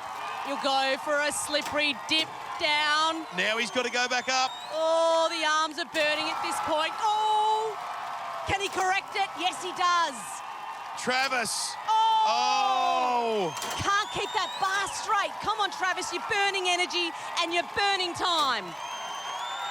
He's just hanging in there at this point. I don't know. Oh, Travis. He's still happy with it, and so he should be. And Jessica, she'll be proud as well. Didn't he give it absolutely everything he could? He had a couple of slip-ups, a couple of miscalculations, and I think he probably spent one too many of those mistakes. In the end, the last one just cost him. The bar stayed up, but Travis Edwards came down. How's he doing down there, Croft? Travis, that was fast. That was very fast to watch. I don't think you took a breath. Nah, that was not the plan at the time, but probably should have. I just wanted to keep a consistent pace, so that's all right. Next time. With only 8 people going through to the grand final, have you done enough to make it? See how we go, be a first for me, so definitely fingers crossed. But got the girlfriend on the sideline. I feel very lucky. That's for sure. Very lucky and very, very supportive. Yeah, yes, that's exactly right. Congratulations. Please put your hands together for Travis. Shake that hair. Shake that hair. Well, that was a brilliant performance, but has Travis Edwards done enough to guarantee himself a spot in the grand final? It will all come down to time. Yeah, that's crucial. Beck, let's have a look at the leaderboard now. There's Ben Paulson slipping down to 4th position. Ratman, Jake Baker is on top. Then Olivia Vivian and Travis Edwards. Our next competitor has the resume to suggest he'll be knocking Ben down another peg. He made his ninja debut last year. He powered all the way to the grand final and hit plenty of buzzers along the way. Please put your hands together for Eddie Burrell. The semis, I've been training all year for this. So that up to this moment, I want to be in that top 2 to make the power tower. Last year, it's my first time in Ninja Warrior. Made it all the way to the grand final. He's moving faster than some of the ninja veterans. He's grinding his way.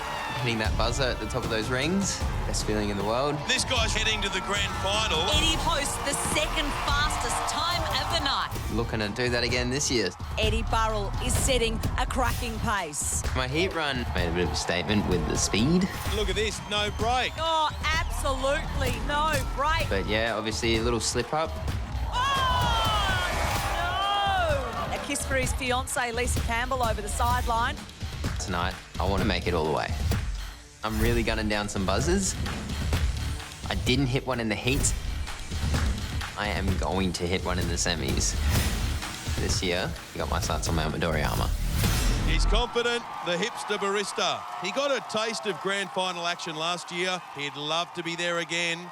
He's even trimmed his beard. Eddie is certainly one of our 2021 front runners, and he's a big chance of leapfrogging reigning champion Ben Paulson, who's clinging on to 4th place right now. Eddie's fiancée, Lisa Campbell.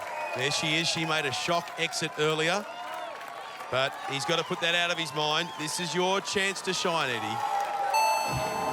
This bloke's a real shot to go all the way to Mount Oh, no, he's in the water. He tried his best to hang on, but he's out. Eddie Burrell, grand finalist from last year, has splashed out on the first obstacle. How can this happen? I'm not sure I'm the man to answer the question. I thought he was going all the way, but the replay shows, yes, the 3rd log. He slipped off it, then hit the 4th and crashed straight into the 5th. Eddie Buzzer Burrell nowhere near the buzzer. Ben, it's hard to comprehend that a grand finalist from last season crashes out on the first obstacle in the semi-final in 2021. But that, sadly, is how it goes on Ninja. All it takes, the tiniest lapse in concentration, and it's good night. So much hard work. Support from Lisa for Eddie. Let's hope we see him back here. Time for a break, but we'll be back with more Australian Ninja Warrior semi-final action right after this. Coming up, everyone wants to knock Jake and Olivia off the power tower and get that second chance run in the grand final. Deadly's coming at ya. And boy, have we saved some of the best till last. Let's go. Back in semi-final night of Australian Ninja Warrior here from the Olympic Stadium in Sydney and Mount Midoriyama. It is causing all sorts of headaches for our ninjas tonight. During the break, 3-time grand finalist Ryan Solomon had plenty to prove after a disappointing performance in the heats. Then he was back to his best as he powered through the double dipper. Makes it. And the double tilt ladder. Here he goes. But his hopes of a 4th grand final appearance spiralled on the corkscrew. Can body, he do watch it? his body, watch his body. Newcomer David Lack backed up his impressive form in the heats, becoming just the 5th ninja tonight to make it to the dragon back. Here he goes, David Lack. But as he worked his way up the dragon spine, it was his muscles that were breathing fire. He couldn't quite make it. Can he be one of the few ninjas?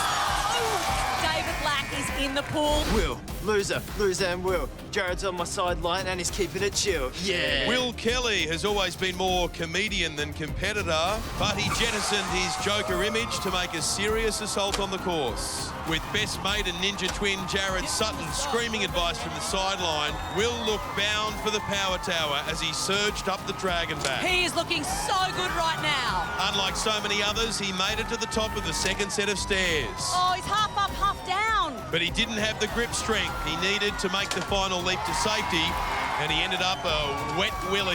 The G-force hits like a ton of bricks. Well, our last 3 ninjas didn't make it past the dragon back, which means we will be seeing last year's champion Ben Paulson compete in his 5th grand final. He'll be feeling mighty relieved about that, I would imagine. But Beck, are we going to get another ninja to the end of this semi-final course? Let's find out. Our next competitor just keeps on getting better. He crashed out in the heats in season 3 and then took 2 years off to prepare for his ninja return. All his hard work paid off with an impressive performance in this year's heats. He's an all-round good bloke. Please welcome Khalid Mahmood. My name is Khalid Mahmood. In my family, we currently have 8 siblings, 9 kids, including myself. And since my parents have divorced, as the oldest sibling, I've become the man of the house.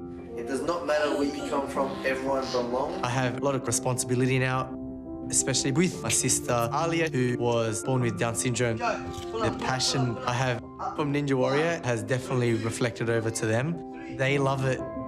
And my brothers and sisters look up to me. Careful, bro. Yeah! That's why I'm back here. Back to get my revenge. He's backwards. If he pulled that off, that would have been the greatest move we've ever seen.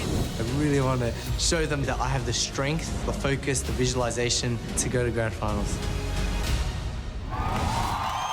Well, Khalid's family would not miss this moment for the world. 8 siblings, look at them all. There's a lot of support there.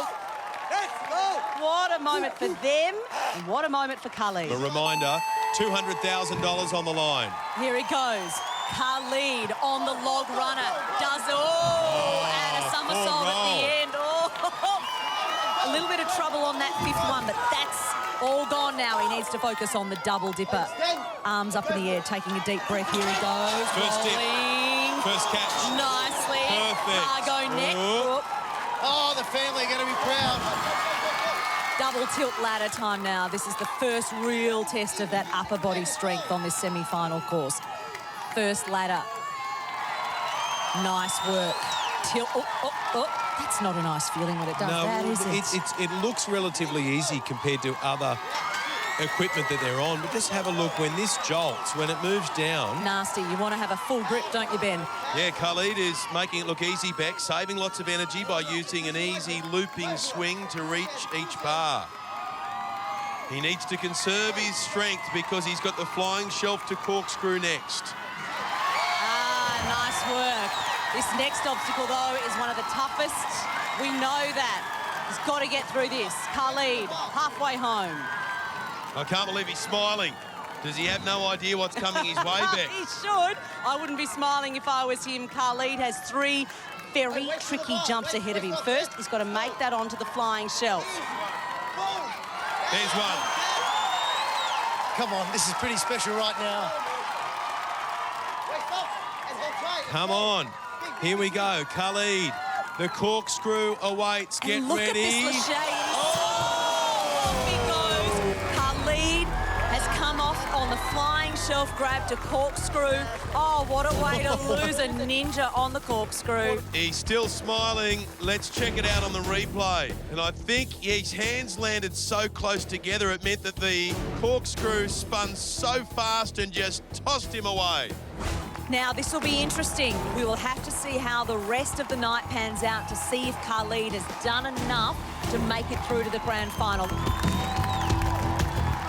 I know his family are desperate to see him in the grand final. Let's check out the leaderboard because at the moment, it's a tight race. The top 8 going through to the grand final and the top 2 on the power tower. Can Olivia Vivian hang on to that power tower position? And there he is at the moment, Khalid sliding into number 8. The semi-final action returns right after this. Coming up next, there's just one ninja left to run. Jack's back from a broken back. After his miracle return in the heats, He's extraordinary in every sense of the word. can the deadly ninja Jack Wilson knock Olivia Vivian off the power tower? Let's get deadly. Welcome back to Australian Ninja Warrior, where tonight Mount Midoriyama has unleashed absolute hell. This latest course has been a giant killer, with some of our most celebrated ninjas falling by the wayside heartbreakingly early. In fact, only 2 have made it all the way to the buzzer tonight. Jake Baker is now guaranteed a spot on the power tower. Olivia Vivian sits in second at the moment, and there's just one ninja left to challenge her. Okay, let's get ready, because right now we have one of our most loved and inspiring ninjas. This time last year, he was down for the count with a broken back. But now, he's in the semis. Make some noise, Australia, for the deadly ninja, Jack Wilson. One of our most popular ninjas ever returns. Jack is back. This ninja means business. He just wants to be bigger, better, stronger. He is fit as a fiddle. Up, and he's away! What an athlete. Oh, Jack Wilson on fire. Jack Wilson, we have been waiting for you. It's been a while. Season 4, I actually broke my back 1 month out. You just never think it's going to happen to you. And it took me a long time to heal. This year in the heats, standing on the start line, very nervous, lots of pressure. I just didn't know if I'd be able to do these sorts of things again. But when I hit the course, it was like time was nothing in that moment. He's loving being back. I just wanted to prove that anything's possible. He's extraordinary in every sense of the word. For me to make it through to the grand finals would mean resilience and strength. Rumbling and holding on. Showing even when you're faced with such adversity, you can get up and keep moving forward and achieve. I want that power tower tonight, and I'm going to get it.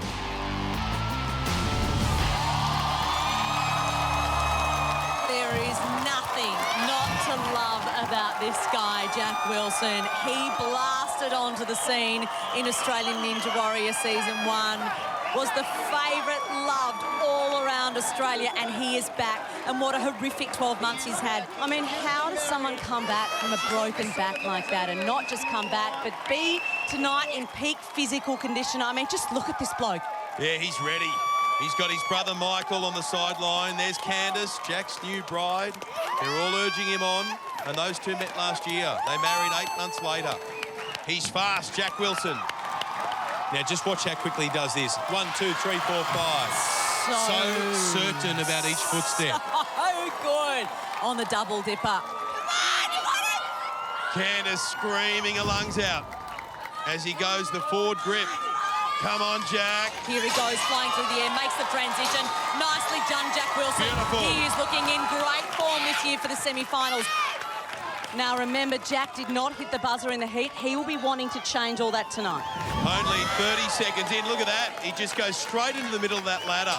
He's got his eyes focused on the prize. Swings across to the next one. Wow. He's so light. He's so trim. Oh, good. Oh, he is in full flight. This is special to watch. He's so quick too. Right now, he's within a few seconds of Jake Baker's time. He is approaching this course tonight with such control. He's just going along for that beautiful ride.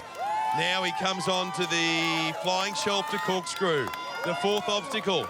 He's almost halfway through the course. Come on, Jack. Snatches it. This bit makes me nervous, Ben. Every single time I hold my breath. Well, just watch. When you catch it, you spin and spin and spin. Here's Jack, Jack, Jack, Jack, Jack. What about your legs just flying through the air? You really can't do much, can you? You've just got to hang on and wait for it to stop. Here he goes on the flying shelf grab. It's a big lache. He nails it perfectly. My gosh, he looks good. And you've got to keep in mind here, this bloke had a broken back not so long ago. This is the dragon back. This is the third obstacle in a row that's going to burn your forearms. They want a grip, trust me, but sometimes your hands just won't do it because your forearms are burning too much. Only 2 ninjas have got through this obstacle so far tonight. Come on, Jack. Here he goes on the right, down to the bungee. Hits that bungee in the middle. Yes. And his supporters are saying, get up, get up, get up. He's yelling too. It's not the get up part that's going to be the challenge. It's the sliding down and whether he can hold. But he's got 2 more steps, Beck. Yes, Jack, come on. Straighten it up. Oh, he's got to dig deep. Now he does it one more. Can he please This just... is it, this is it. He holds it. He holds it. Amazing stuff from Jack Wilson. Yes, Jack. Absolutely incredible. Celebrates with that traditional kangaroo. All right, hop yourself up that warped wall, Jack Wilson. That was his biggest challenge now. Whoa. He'll just waltz his way up the warped wall. Oh. No, hang on a moment. Okay. Yeah, the back will be a little bit of a question mark here, and that would have put some strain on it when he was on the corkscrew. Wiping his feet, getting set for another attempt at the warped wall. Time is looking okay. He's still in contention for a shot at the power tower. This is strike 2. Come on, Jack. Up you go, up you go. He's got it. Yes! He's done it. You bet he's done it. Okay, Come on, Jack Wilson, Australia, get on your feet.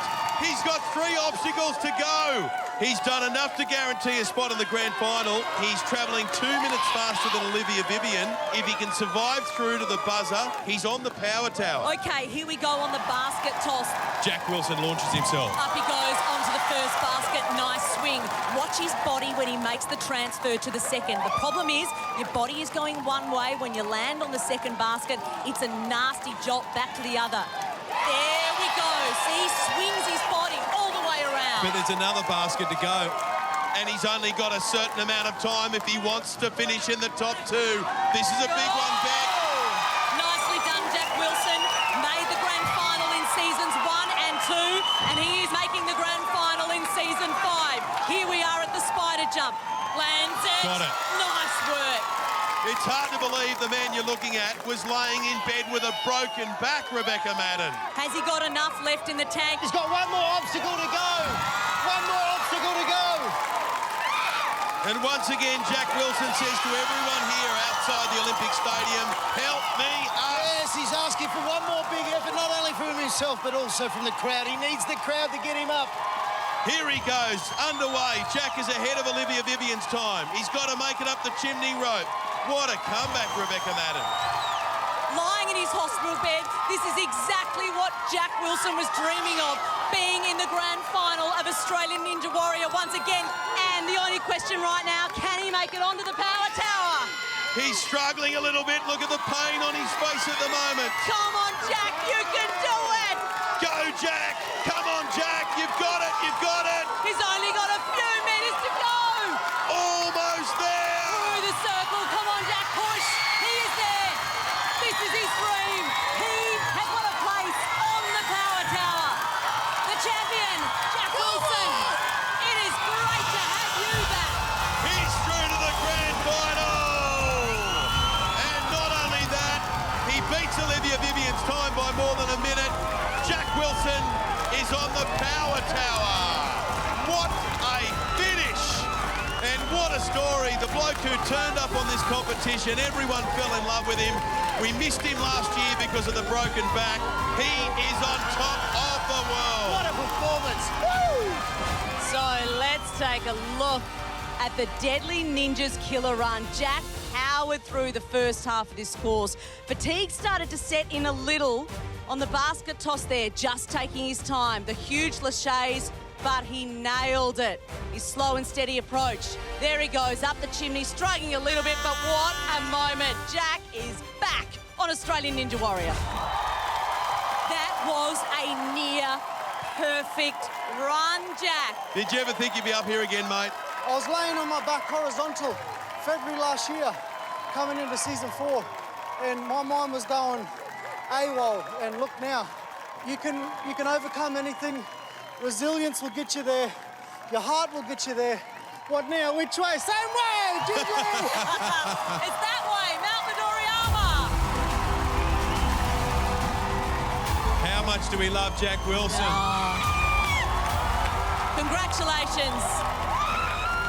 He is such a loved figure in this competition because he was always so positive, Ben. He is awesome. I think he can go all the way, Beck. Yeah. He knows that in his heart of hearts, he can be there as well.